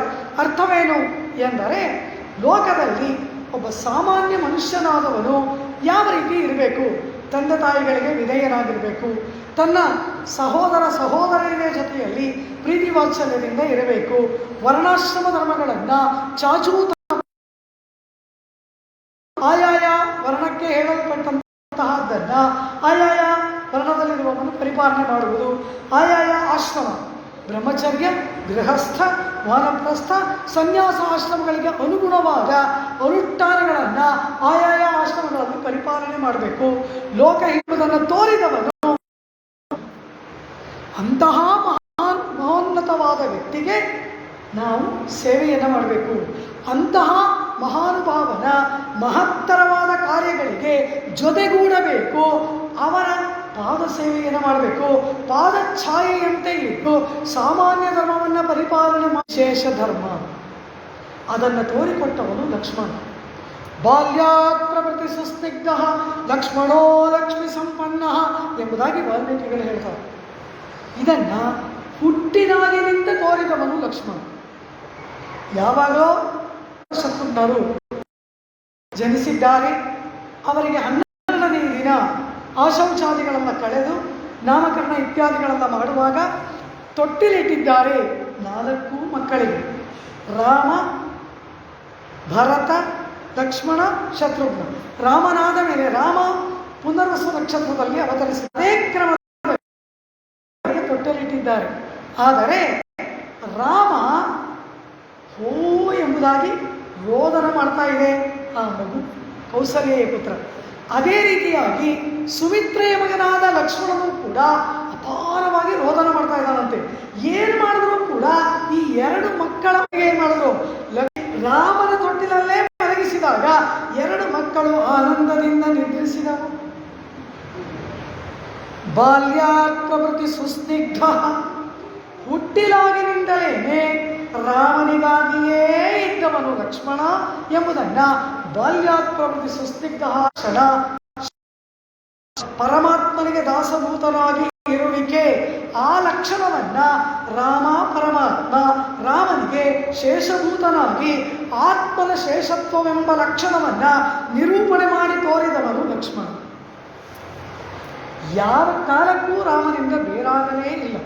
ಹೂವು ಇತ್ಯಾದಿಗಳು ಎಲ್ಲಿ ನಿನಗೆ ಅನುಕೂಲವಾಗಿದೆಯೋ, ಕಂದಮೂಲಗಳನ್ನು ಸಂಗ್ರಹಿಸುವುದಕ್ಕೆ ಎಲ್ಲಿ ನಿನಗೆ ಅನುಕೂಲವಾಗಿದೆಯೋ ಅಲ್ಲಿ ಆಶ್ರಮವನ್ನು ಮಾಡು ಅಂತ ರಾಮ ಹೇಳಿದಾಗ ಲಕ್ಷ್ಮಣ ಏನು ಮಾಡಬೇಕಾಗಿತ್ತು? ಕೂಡಲೇ ಗುದ್ದಲಿಯನ್ನು ತೆಗೆದು ನೆಲವನ್ನು ಅಗೆದು ಪರ್ಣಶಾಲೆ ನಿರ್ಮಾಣ ಮಾಡಬೇಕಾಗಿತ್ತು. ಆದರೆ ಆ ಪಂಚಮಿ ಅನುಕೂಲ ಎಂಬುದು ಒಂದು ಉಂಟ. ಇಂಥ ಜಾಗದಲ್ಲಿ ಆಶ್ರಮವನ್ನು ನಿರ್ಮಾಣ ಮಾಡುವಂತ ಆಜ್ಞೆ ಮಾಡು, ಅಲ್ಲಿ ಮಾಡ್ತೇನೆ. ಅದು ಬಿಟ್ಟು ನನಗೆ ಸ್ವಾತಂತ್ರ್ಯವನ್ನು ಕೊಟ್ಟು ನಿನಗನುಕೂಲವಾದ ಸ್ಥಳದಲ್ಲಿ ಆಶ್ರಮ ನಿರ್ಮಾಣ ಮಾಡು ಎಂದರೆ ನಾನೇನಾದರೂ ಅಪಚಾರ ಪಟ್ಟಿದ್ದೇನಾ? ನನ್ನಿಂದೇನಾದರೂ ಅಪರಾಧವಾಯಿತಾ? ಈ ವಸ್ತು ನಿನ್ನ ಚರಣಾರವಿಂದಗಳ ದಾಸನಲ್ಲವ? ನನ್ನ ಅನುಕೂಲ ನನ್ನದು, ನನಗೆ ಎಂಬುದೊಂದು ಉಂಟ. ಎಲ್ಲವೂ ನಿನ್ನದಲ್ಲವಾ ರಾಮ ಎಂಬುದಾಗಿ 100 ಅಲ್ಲ 1000ವಲ್ಲ, ಈ ಆತ್ಮವಸ್ತು ಇರುವ ಪರ್ಯಂತ ಇದು ನಿನಗೆ ದಾಸಭೂತ. ನೀನು ನನಗೆ ನಿಯಮನವನ್ನು ಮಾಡು. ಕ್ರಿಯತಾಮಿತಿ ಮಾಂ ವದ, ಹೀಗೆ ಮಾಡುವಂತ ಆಜ್ಞೆ ಮಾಡು. ನಿನ್ನಿಷ್ಟ ಬಂದಾಗ ಮಾಡುವಂತ ಸ್ವಾತಂತ್ರ್ಯ ಕೊಡಬೇಡ. ಈ ಆತ್ಮ ಸ್ವಾತಂತ್ರ್ಯಕ್ಕೆ ಅರ್ಹವ. ಇದು ಪರಮಾತ್ಮನಾದ ನಿನ್ನ ವಿಶೇಷತ್ವ ಸ್ವರೂಪ ತೋರಿದವನು ಲಕ್ಷ್ಮಣ. ವಿಶೇಷ ಧರ್ಮ, ಅದಕ್ಕೆ ಮೇಲ್ಪಟ್ಟು ವಿಶೇಷತರ ಧರ್ಮ. ಅದ್ಯಾವುದು? ಈ ಆತ್ಮ ಕೇವಲ ಪರಮಾತ್ಮನಿಗೆ ದಾಸಭೂತನಾಗಿ ಇರುವುದು ಮಾತ್ರವಲ್ಲ, ಇದಕ್ಕೆ ಇನ್ನೊಂದಿದೆ. ಅದೇನು? ಪಾರತಂತ್ರ್ಯ ಎಂಬ ಗುಣ. ಅದೇನು ಮಾತು ಹೇಳ್ತಾನೆ? ಸಭ್ರಾತುಶ್ಚರಣಂ ಗಾಢಂ ನಿಪೀಡ್ಯ ರಘುನಂದನ ಸೀತಾಮುವಾಚಾಪಿ ಯಶಃ ರಾಘವಂಚ ಮಹಾವ್ರತಂ. ಅಯೋಧ್ಯಾಕಾಂಡ. ಪ್ರಾರ್ಥನೆ ಮಾಡ್ತಾನೆ. ರಾಮನ ಪಾದಗಳನ್ನು ಹಿಡಿದು ಸೀತೆಯ ಕಡೆಗೆ ನೋಡ್ತಾ, ಅಣ್ಣ ನನ್ನನ್ನು ನೀನು ಕರ್ಕೊಂಡು ಹೋಗಿ. ರಾಮನೆಂಬ ವಿಹರಿಸುವ 2 ಮತ್ಸ್ಯಗಳು ನಾನು ಮತ್ತು ಸೀತೆ. ಜಲಾನ್ ಮತ್ಸ್ಯಾನ್ ಇವೋಧೃತವು ಮುಹೂರ್ತಮಪಿ ಜೀವಾವಹ. ಅಪಿಜೀವಾವಹ ಎಂಬುದು ಬೆರೆವಾಚಾರ್ಯವರ ವ್ಯಾಖ್ಯಾನ. ರಾಮ ನೀರಿನಿಂದ ಹೇಗೆ ಮತ್ಸ್ಯ ಹೊರಗೆ ಬಂದರೆ ನಾನು ಬಂದೇ ಬರ್ತೇನೆ ಅಂತ ಹೇಳಿ ಭವಾಸ್ತು ಸಹ ವೈದೇಕ್ಯ ಯದಿ ಸಾನುಶುಲಂಸ್ಯತೆ ಅಹಂ ಸರ್ವಂ ಕರಿಷ್ಯಾಮಿ ಜಾಗ್ರತ ಸ್ವಪತಶ್ಚತೆ. ಅಣ್ಣ, ನೀನು ಮತ್ತು ಸೀತೆ ಪರ್ವತದ ತಪ್ಪಲಿನಲ್ಲಿ, ನದಿ ತೀರದಲ್ಲಿ, ಕಾಡಿನಲ್ಲಿ ವಿಹರಿಸುವಾಗ ಸ್ವಲ್ಪ ಸ್ವಾತಂತ್ರ್ಯ, ನಿನ್ನನ್ನು ಬಿಟ್ಟು ಇರಲಾರೆ. ನೀನೇನೋ ಮಾತನ್ನು ಕೇಳಬೇಕು ಅಂತ ಅನಿಸುತ್ತೆ. ಇದೇ ಮಾತನ್ನು ಗೋಪಿಕೆಯರು ಕೃಷ್ಣನಿಗೆ ಹೇಳ್ತಾರೆ. ಅಪರರಾತ್ರಿಯಲ್ಲಿ ಕೃಷ್ಣನ ವೇಣುಗಾನವನ್ನು ಕೇಳಿ ಎಲ್ಲ ಗೋಪಿಕೆಯರು ಯಮುನಾ ತೀರಕ್ಕೆ ಬಂದಾಗ ಕೃಷ್ಣ ಅವರು ಉಪದೇಶ ಮಾಡ್ತಾನೆ, ಹೀಗೆಲ್ಲ ನೀವು ಬರಬಾರ್ದು, ಹಿಂತಿರುಗಿ ಹೋಗಿ ಅಂತ. ಗೋಪಿಕೆಯರು ಏನು ಹೇಳ್ತಾರೆ, ಕೃಷ್ಣ ನೀ ಹೇಳೋ ಮಾತನ್ನು ಕೇಳಬೇಕು ಅನಿಸುತ್ತೆ, ಆದರೆ ನಮ್ಮ ಕಾಲಿನಿಂದ ಹೊರಡ್ತಾನೇ ಇಲ್ವಲ್ಲ ಕೃಷ್ಣ ಅಂತ. ಅದೇ ಮಾತನ್ನು ಲಕ್ಷ್ಮಣ ಹೇಳ್ತಾನೆ, ನೀ ಹೇಳೋ ಮಾತನ್ನು ಕೇಳಬೇಕು ಅನಿಸುತ್ತೆ, ಆದರೆ ನಿನ್ನನ್ನು ಬಿಟ್ಟಿರಲಾಗದು, ನಾನು ಬಂದೇ ಬರ್ತೇನೆ ಅಂತ ಹೇಳಿ ಸ್ವಲ್ಪ ಸ್ವಾತಂತ್ರ್ಯವನ್ನು ವಹಿಸಿ ರಾಮನ ಹಿಂದೆ ಹೋದ. ಆದರೆ ಭರತ, ಅದೇ ಆಸೆ ಭರತನಿಗೂ ಉಂಟು. ನಾನು ಕಾಡಿಗೆ ಹೋಗ್ತೀನಿ, ನೀನು ನಾಡಿಗೆ ಹೋಗುವ ಅಣ್ಣ ಅಂತಾನೆ. ಅಷ್ಟು ಸಾಲದು ಅಂತ ನಾನು ನಿನ್ನ ಜೊತೆ ಬರ್ತೀನಿ ಅಂತಾನೆ.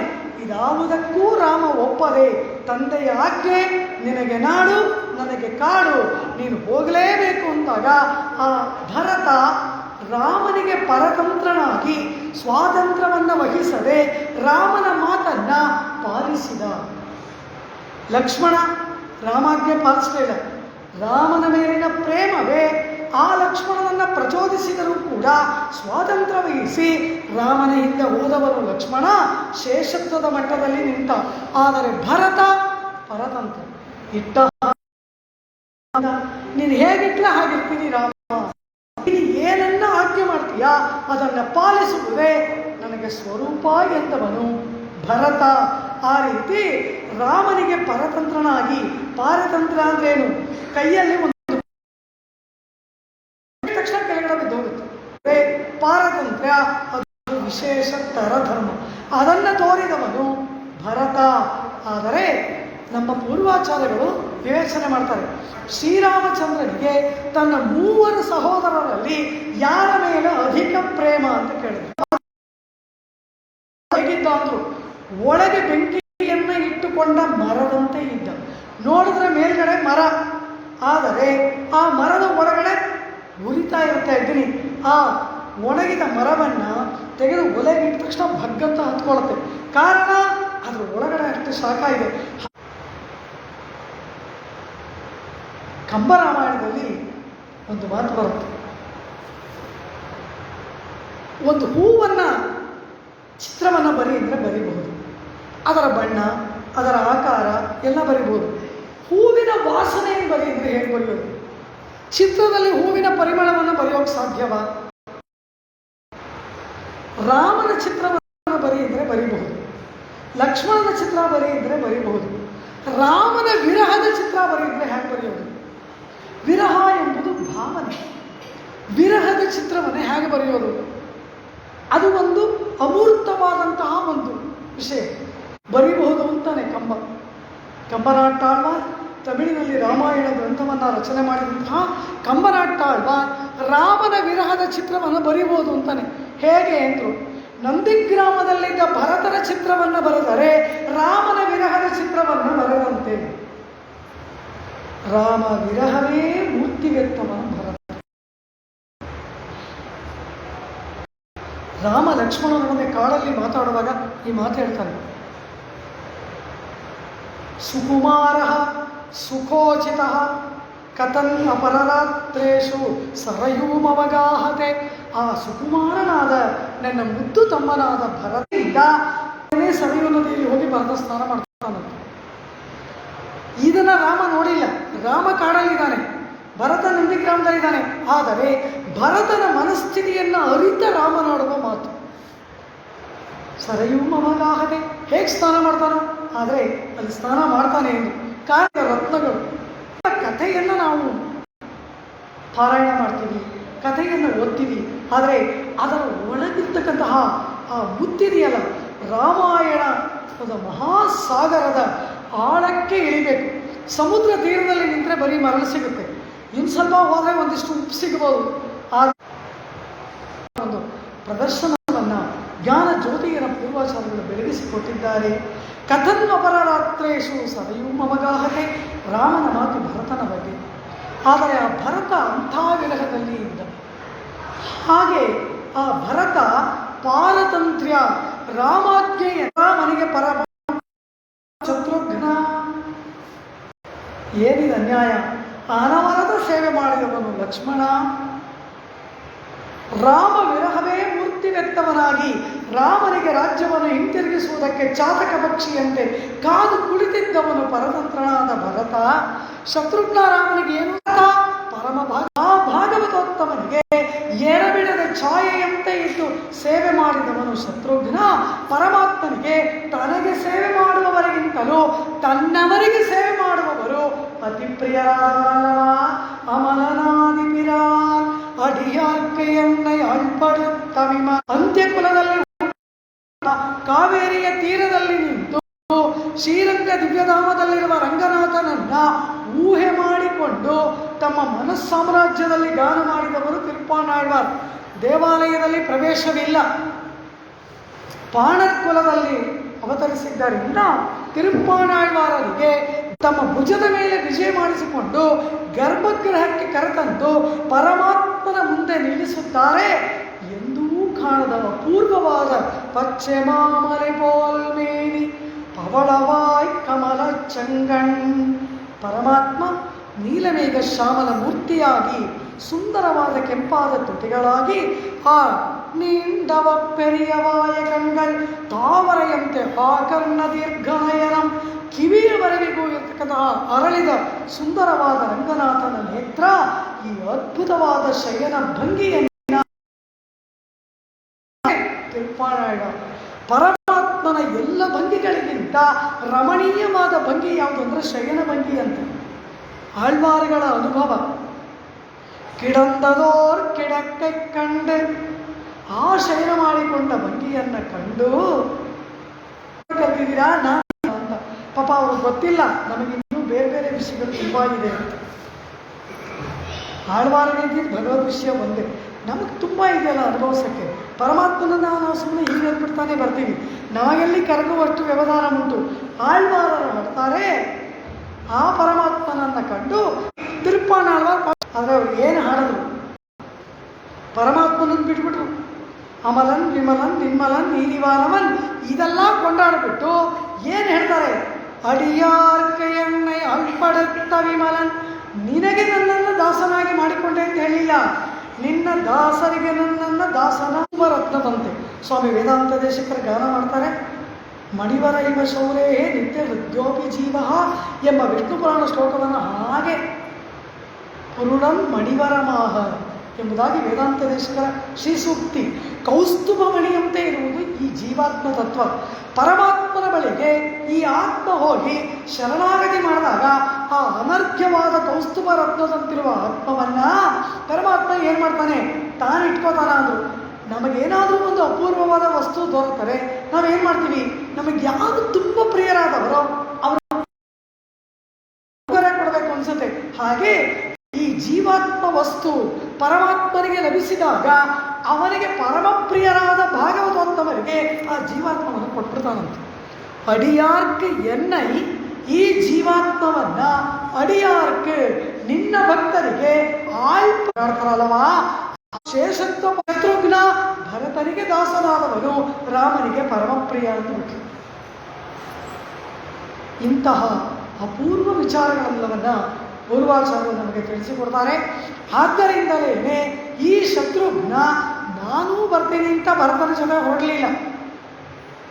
ಭರತ ಸೋದರ ಮಾವನ ಮನೆಗೆ ಹೋಗುವಾಗ ತನ್ನ ವಸ್ತುಗಳನ್ನೆಲ್ಲ ತೆಗೆದುಕೊಂಡು ಹೋಗ ಹಾಗೆ ಲಕ್ಷ್ಮಣನನ್ನು ತೆಗೆದುಕೊಂಡು ಹೋದ. ಅಂದರೆ ಭರತನಿಗೆ ಎಷ್ಟು ಪರತಂತ್ರನಾಗಿ ಶತ್ರುಘ್ನನಿದ್ದ. ಒಂದು ಪದಾರ್ಥ ಇದು ಇಲ್ಲಿಟ್ರೆ ಇಲ್ಲಿರುತ್ತೆ, ಅಲ್ಲಿಟ್ರೆ ಅಲ್ಲಿರುತ್ತೆ. ಹಾಗೆ ಭರತನ ವಿಷಯದಲ್ಲಿ ಪರತಂತ್ರನಾಗಿ ಇದ್ದವನು ಶತ್ರುಘ್ನ. ನೀತಃ ಒಯ್ಯಲ್ಪಟ್ಟ ಅನ್ನುವುದೇ ಈ ಪ್ರಥಮ ಶ್ಲೋಕದಲ್ಲಿಯೇ, ಅಯೋಧ್ಯಾಕಾಂಡದ ಪ್ರಪ್ರಥಮ ಶ್ಲೋಕದಲ್ಲಿಯೇ ವಾಲ್ಮೀಕಿ ಭಗವಾನ್ ಜೀವಾತ್ಮ ಸ್ವರೂಪವನ್ನು ನಿಷ್ಕರ್ಷ ಮಾಡಿ ತೋರಿಸ್ಬಿಟ್ರು ನೀತಃ ಎಂಬ ಶಬ್ದದಿಂದ. ಭಾಗವತೋತ್ತಮರಿಗೆ ದಾಸಾನುದಾಸನಾಗಿ ಶತ್ರುಘ್ನಂತೆ ಇರುವವನೇ ರಾಮನಿಗೆ ಪ್ರಿಯನಾದವನು, ಪರಮಾತ್ಮನಿಗೆ ಪ್ರಿಯನಾದ ಆತ್ಮ ಎಂಬುದನ್ನು ನೀತಃ ಎಂಬ ಅಯೋಧ್ಯಾಕಾಂಡದ ಪ್ರಥಮ ಶ್ಲೋಕದಲ್ಲಿಯೇ ವಾಲ್ಮೀಕಿ ಭಗವಾನ್ ನಿಷ್ಕರ್ಷೆ ಮಾಡಿ ತೋರಿದರು. ಪ್ರಥಮ ಶ್ಲೋಕದಲ್ಲಿಯೇ ಅರ್ಥ. ಭರತಃ ಅಂದು ಭರತೇನ ನೀತಃ. ಭರತ ಶಬ್ದಕ್ಕೆ ಏನು ಅರ್ಥ ಮಾಡಿದ್ದಾರೆ? ಭರತೋ ಭಕ್ತಿ ಭರಿತ. ಒಂದೊಂದು ಶಬ್ದಕ್ಕೂ ವ್ಯಾಖ್ಯಾನ ಮಾಡಿದ್ದಾರೆ. ಲಕ್ಷ್ಮಣೋ ಲಕ್ಷ್ಮೀ ಸಂಪನ್ನ, ಭರತೋ ಭಕ್ತಿ ಭರಿತ, ಶತ್ರುಘ್ನೋ ನಿತ್ಯ ಶತ್ರುಘ್ನ, ರಾಮೋ ಲೋಕಾಭಿರಾಮ. ಈ ಪದಗಳಿಗೆಲ್ಲ ಅರ್ಥ ಏನು? ನಾಲ್ವರು ಸಹೋದರರಿಗೆ ನಾಮಕರಣ ಮಾಡೋದ್ರಲ್ಲ, ಆ ನಾಮಕರಣದಲ್ಲೇ ಒಂದು ತತ್ವ ಅಡಗಿದೆ. ಇಡೀ ರಾಮಾಯಣದ ಕಥೆಯೇ 4 ಜನರ ಹೆಸರಲ್ಲಿ ಅಡಗಿದೆ ಎಂದು. ರಾಮ ಶಬ್ದದ ಅರ್ಥವೇನು? ಕಾಳಿದಾಸ ತುಂಬ ಚೆನ್ನಾಗಿ ಹೇಳ್ತಾನೆ. ಜಗತ್ ಪ್ರಥಮ ಮಂಗಳ ಬಂದ್ಬಿಟ್ಟ. ರಮಯತಿ ಇದಿ ರಾಮ, ಎಲ್ಲರನ್ನ ಆಹ್ಲಾದಗೊಳಿಸುವವನು. ಆನಂದ. ರಾಮ ದರ್ಶನವಂತೂ ಅತೀವ ಪ್ರಿಯ ದರ್ಶನ, ಹೇಳುವುದಕ್ಕೆ ಸಾಲದು. ಹೀಗೆ ಸಮಸ್ತ ಲೋಕವನ್ನು ರಂಜಿಸುವವನು ರಾಮ. ಲಕ್ಷ್ಮಣೋ ಲಕ್ಷ್ಮೀ ಸಂಪನ್ನ ಅಂದು.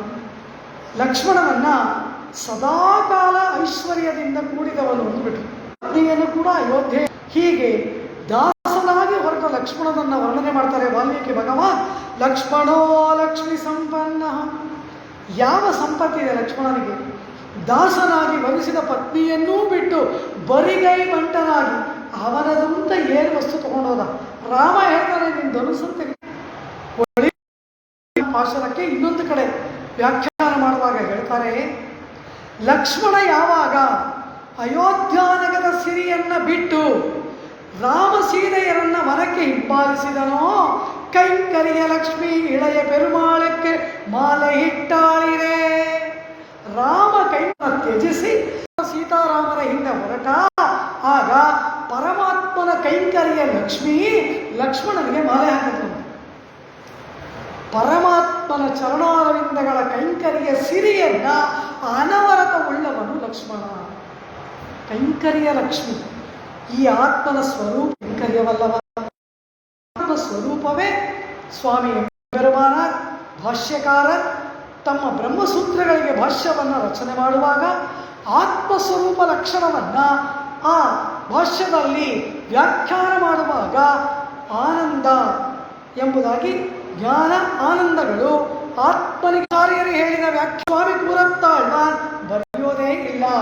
ಆಚಾರ್ಯರು ನಿಯಮನ ಮಾಡಿರ್ತಾರೆ, ನಾನು ಮಾಡುವ ವ್ಯಾಖ್ಯಾನ ಸರಿತೋರದೇ ಇದ್ದರೆ ನೀವು ಅದನ್ನು ವ್ಯಕ್ತಪಡಿಸಬಹುದು ಎಂಬುದಾಗಿ ಶಿಷ್ಯರಿಗೆ ಅಧಿಕಾರವನ್ನು ಆಚಾರ್ಯರು ಕೊಟ್ಟಿದ್ದಾರೆ.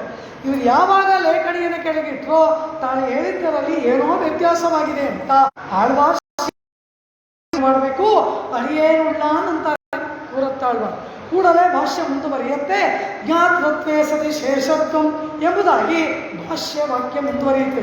ಕೇವಲ ಆತ್ಮ ಜ್ಞಾನಾನಂದ ಸ್ವರೂಪ ಮಾತ್ರವಲ್ಲ, ಪರಮಾತ್ಮನಿಗೆ ದಾಸಭೂತನಾದವನು ಎಂಬ ಲಕ್ಷಣವನ್ನು ಭಾಷ್ಯದಲ್ಲಿ ರಚನೆ ಮಾಡ್ತಾರೆ. ಆತ್ಮನ ಅಂತರಂಗ ಪರಮಾತ್ಮನಿಗೆ ದಾಸಭೂತನಾಗಿ, ಪರಮಾತ್ಮನಿಗೆ ಪರತಂತ್ರನಾಗಿ, ಪರಮಾತ್ಮನ ಕೈಂಕರ್ಯಕ್ಕಾಗಿಯೇ ಇರುವ ವಸ್ತು ಅತ್ತಲೈಕ್ಕಿ ಅತಿಶಲೈತ್ತೆ ವಿಳವಿಕ್ಕೈ ಇತ್ತಲೈಕ್ಕೆ ಸ್ವರೂಪವಿರೆ ಅಂತಾರೆ ಶ್ರೀವಚನಭೂಷಣ ದಿವ್ಯಶಾಸ್ತ್ರದಲ್ಲಿ ಸ್ವಾಮಿ ಲೋಕಾಚಾರ್ಯರು. ಪರಮಾತ್ಮನಿಗೆ ಆನಂದ ಉಂಟು ಮಾಡುವುದನ್ನು ಅಯೋಧ್ಯಾಕಾಂಡದಲ್ಲಿ ತೋರಿಸಿಕೊಡ್ತಾರೆ.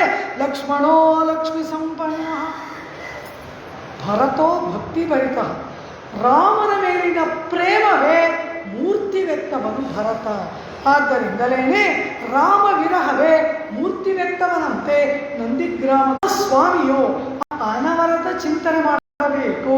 ಶ್ರೋತವ್ಯೋ ಮಂಥವ್ಯೋ ನಿಧಿಧ್ಯಾಸಿತವ್ಯ ದ್ರಷ್ಟವ್ಯ ಎಂದು ಬೃಹದಾರಣ್ಯಕ ಉಪನಿಷತ್ತಿನಲ್ಲಿ ಮೈತ್ರೇಯಿಗೆ ಯಾಜ್ಞವಲ್ಕ್ಯರು ಉಪದೇಶ ಮಾಡಿದ 4ನೆಯ ಪ್ರಶ್ನದಲ್ಲಿ ಬರುವ ಮಂತ್ರ.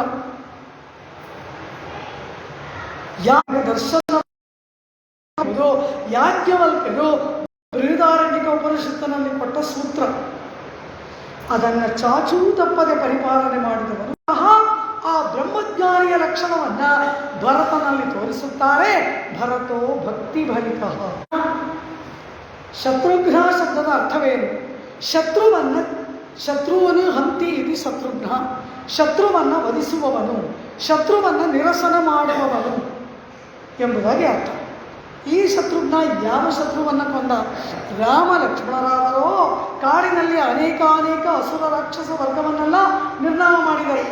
ಕೊನೆಯಲ್ಲಿ ಈ ಶತ್ರುಘ್ನ ಲವಣಾಸುರನನ್ನು ವಧೆ ಮಾಡಿದ. ಅದು ಇಂದಿನ ನಮ್ಮ ಲಾಹೋರ್ ನಗರ ಪಾಕಿಸ್ತಾನದಲ್ಲಿ.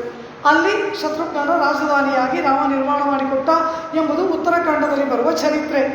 ಆ ಲವಣಾಸುರನನ್ನು ಇನ್ನೂ ನಿರ್ನಾಮ ಮಾಡೇ ಇಲ್ಲ ಶತ್ರುಘ್ನ.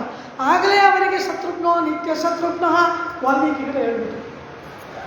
ಶತ್ರುಘ್ನ ನಿತ್ಯವೂ ಶತ್ರುವನ್ನು ವಧೆ ಮಾಡ್ತಾ ಇದ್ದಂತೆ. ಎರಡು ಅರ್ಥ.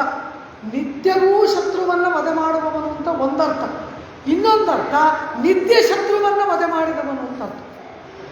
ನಿತ್ಯವೂ ಶತ್ರುವನ್ನು ವಧೆ ಮಾಡುವವನು, ನಿತ್ಯ ಶತ್ರುವನ್ನು ವಧೆ ಮಾಡುವವನು.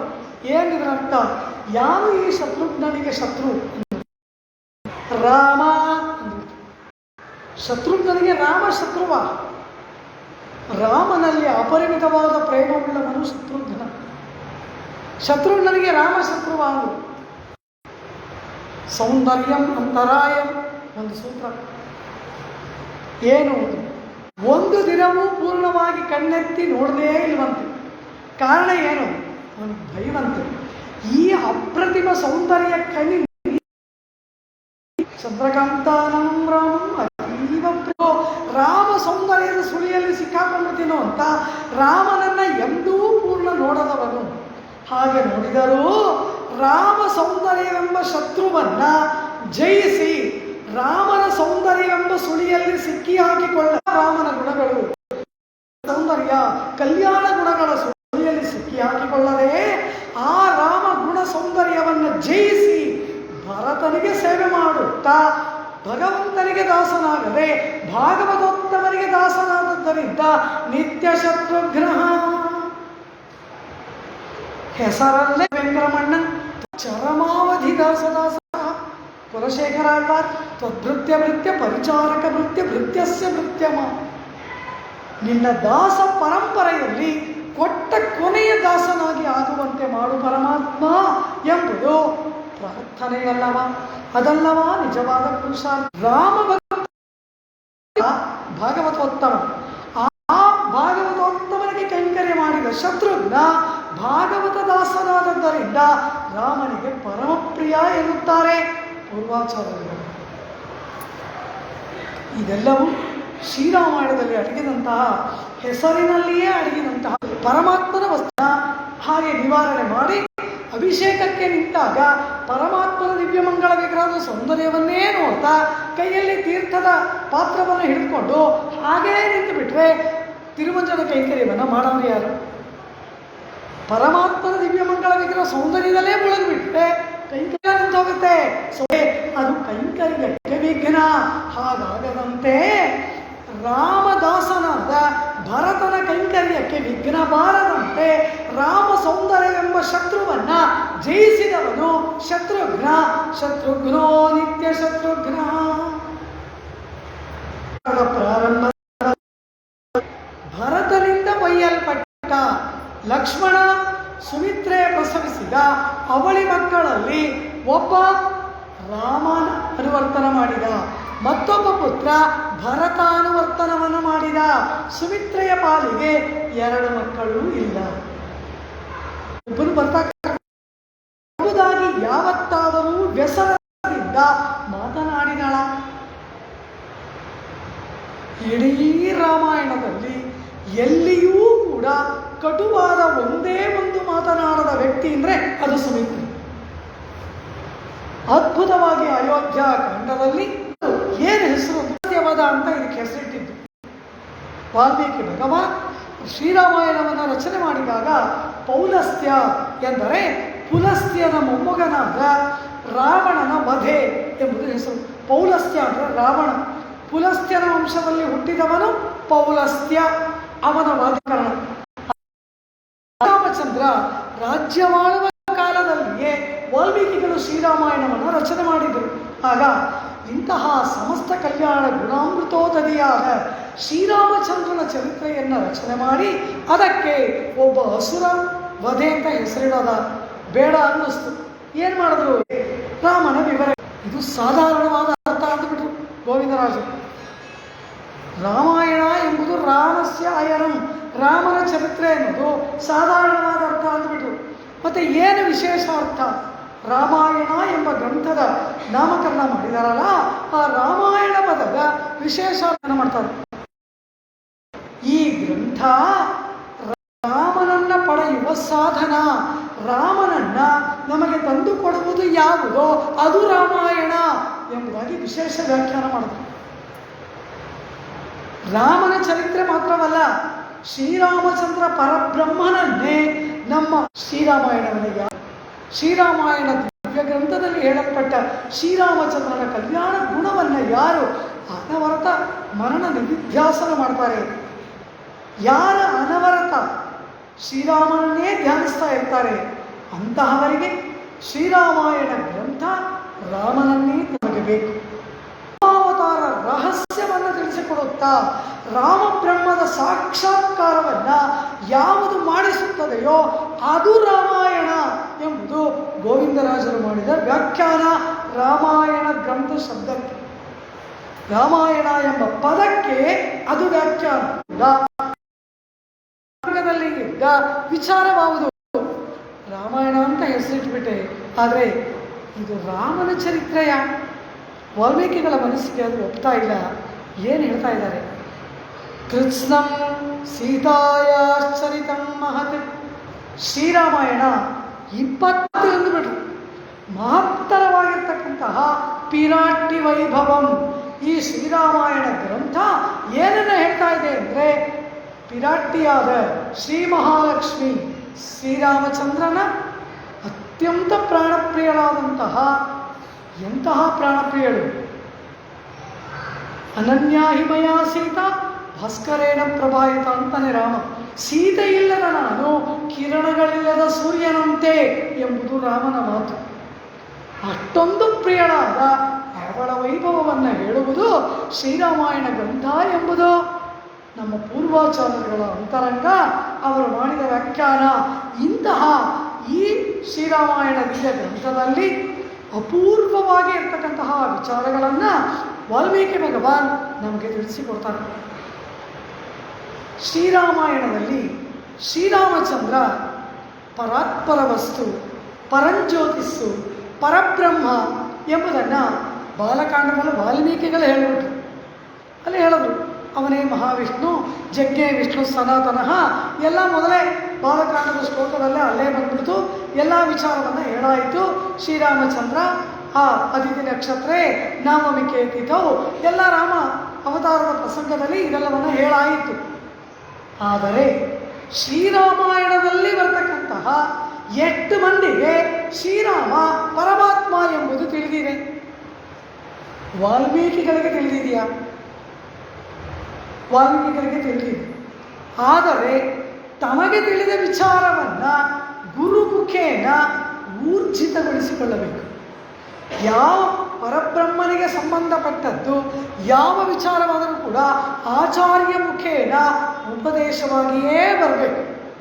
ನಮಗೆ ತಿಳಿದಿರಬಹುದು, ಆದರೆ ನಮಗೆ ತಿಳಿದಿದ್ದೆಲ್ಲ ಬ್ರಹ್ಮಜ್ಞಾನ ಆಗಲಾರದು, ನಮಗೆ ತಿಳಿದಿದ್ದೆಲ್ಲ ಶಾಸ್ತ್ರ ವಿಚಾರ ಆಗಲಾರದು.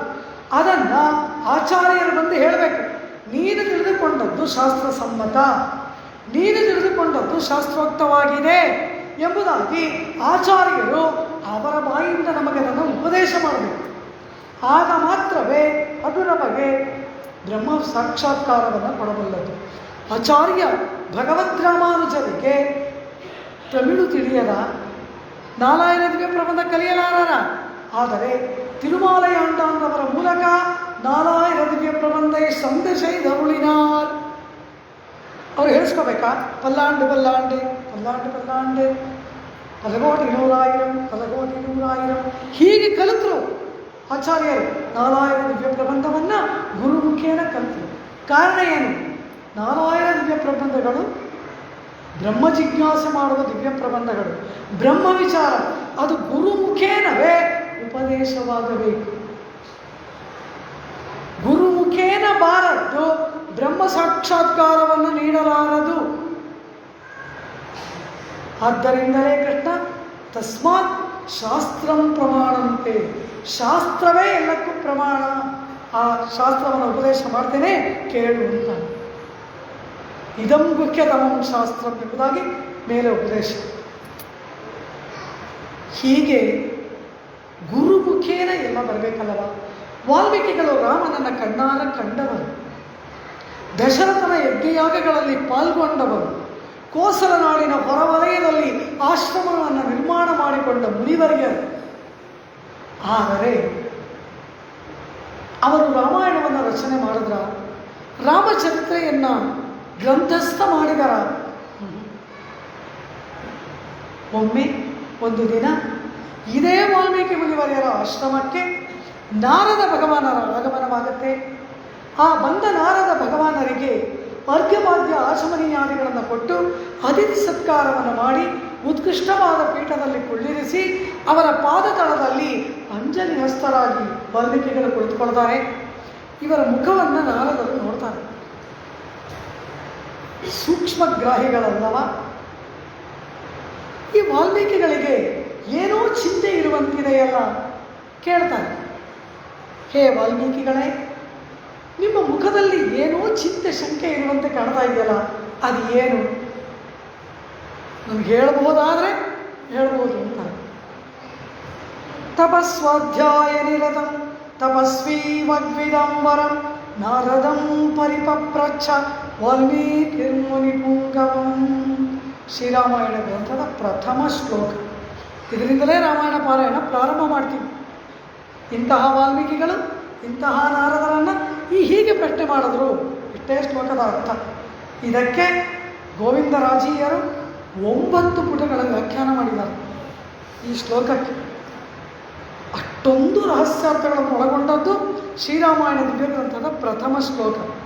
ಹೀಗೆ ಅವರು ಕೇಳಿದ ಕೂಡಲೇ ಅವರು ಕೇಳು ಎಂದರವೇ ಇಲ್ಲವೋ ವಾಲ್ಮೀಕಿ ಮುನಿವರು ಕೇಳೇ ಬಿಟ್ರು. ಏನು ಕೇಳಿದ್ರು? ಏನಪ್ಪ ಏನು ಸಮಾಚಾರ ಅಂತ ಯಾರೋ ಒಬ್ರು ಕೇಳ್ತಾರೆ.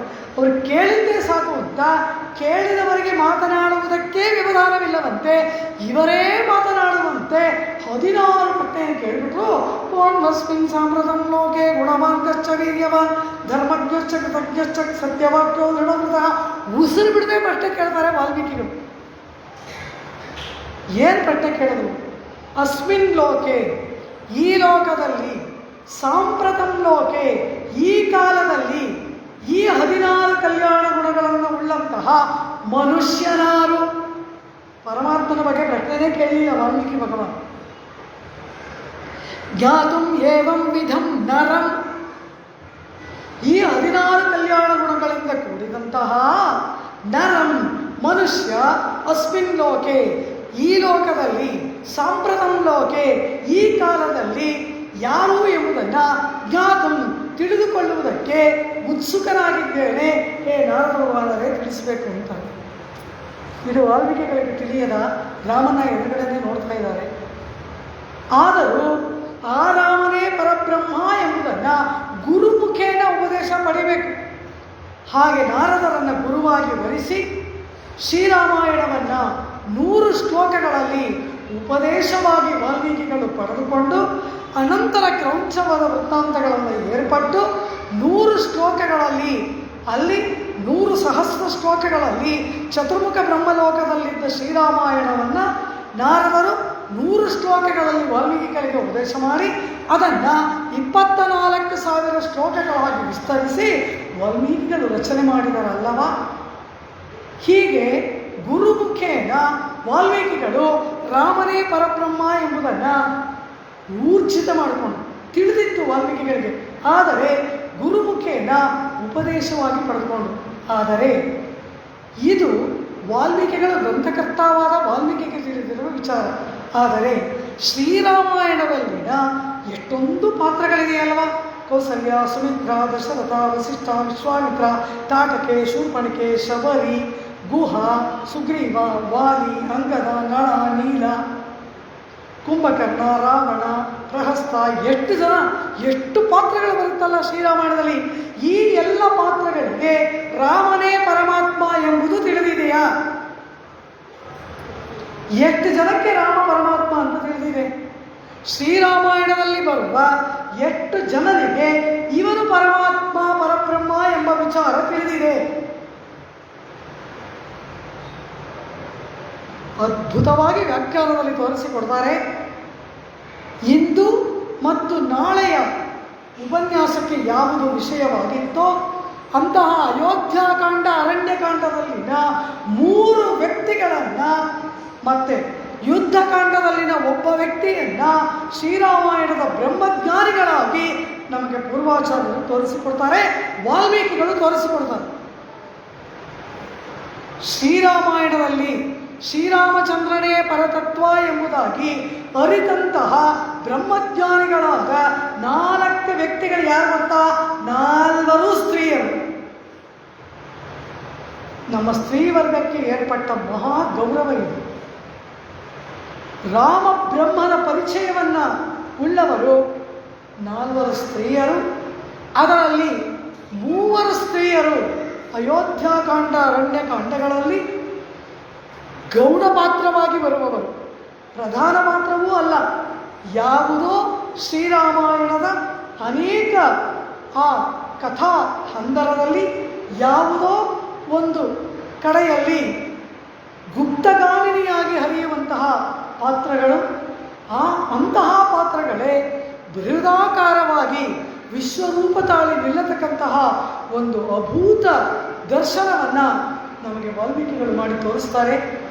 ಅದು ಅಯೋಧ್ಯಾಕಾಂಡದಲ್ಲಿ ಬರ್ತಕ್ಕಂತಹ 3 ಮಹಾ ಪಾತ್ರಗಳ ಒಂದು ದರ್ಶನವನ್ನು ನಾವು ಪಡಿತೀವಿ. ಸಮಯ ಎಷ್ಟಾಯಿತು ಗೊತ್ತಿಲ್ಲ.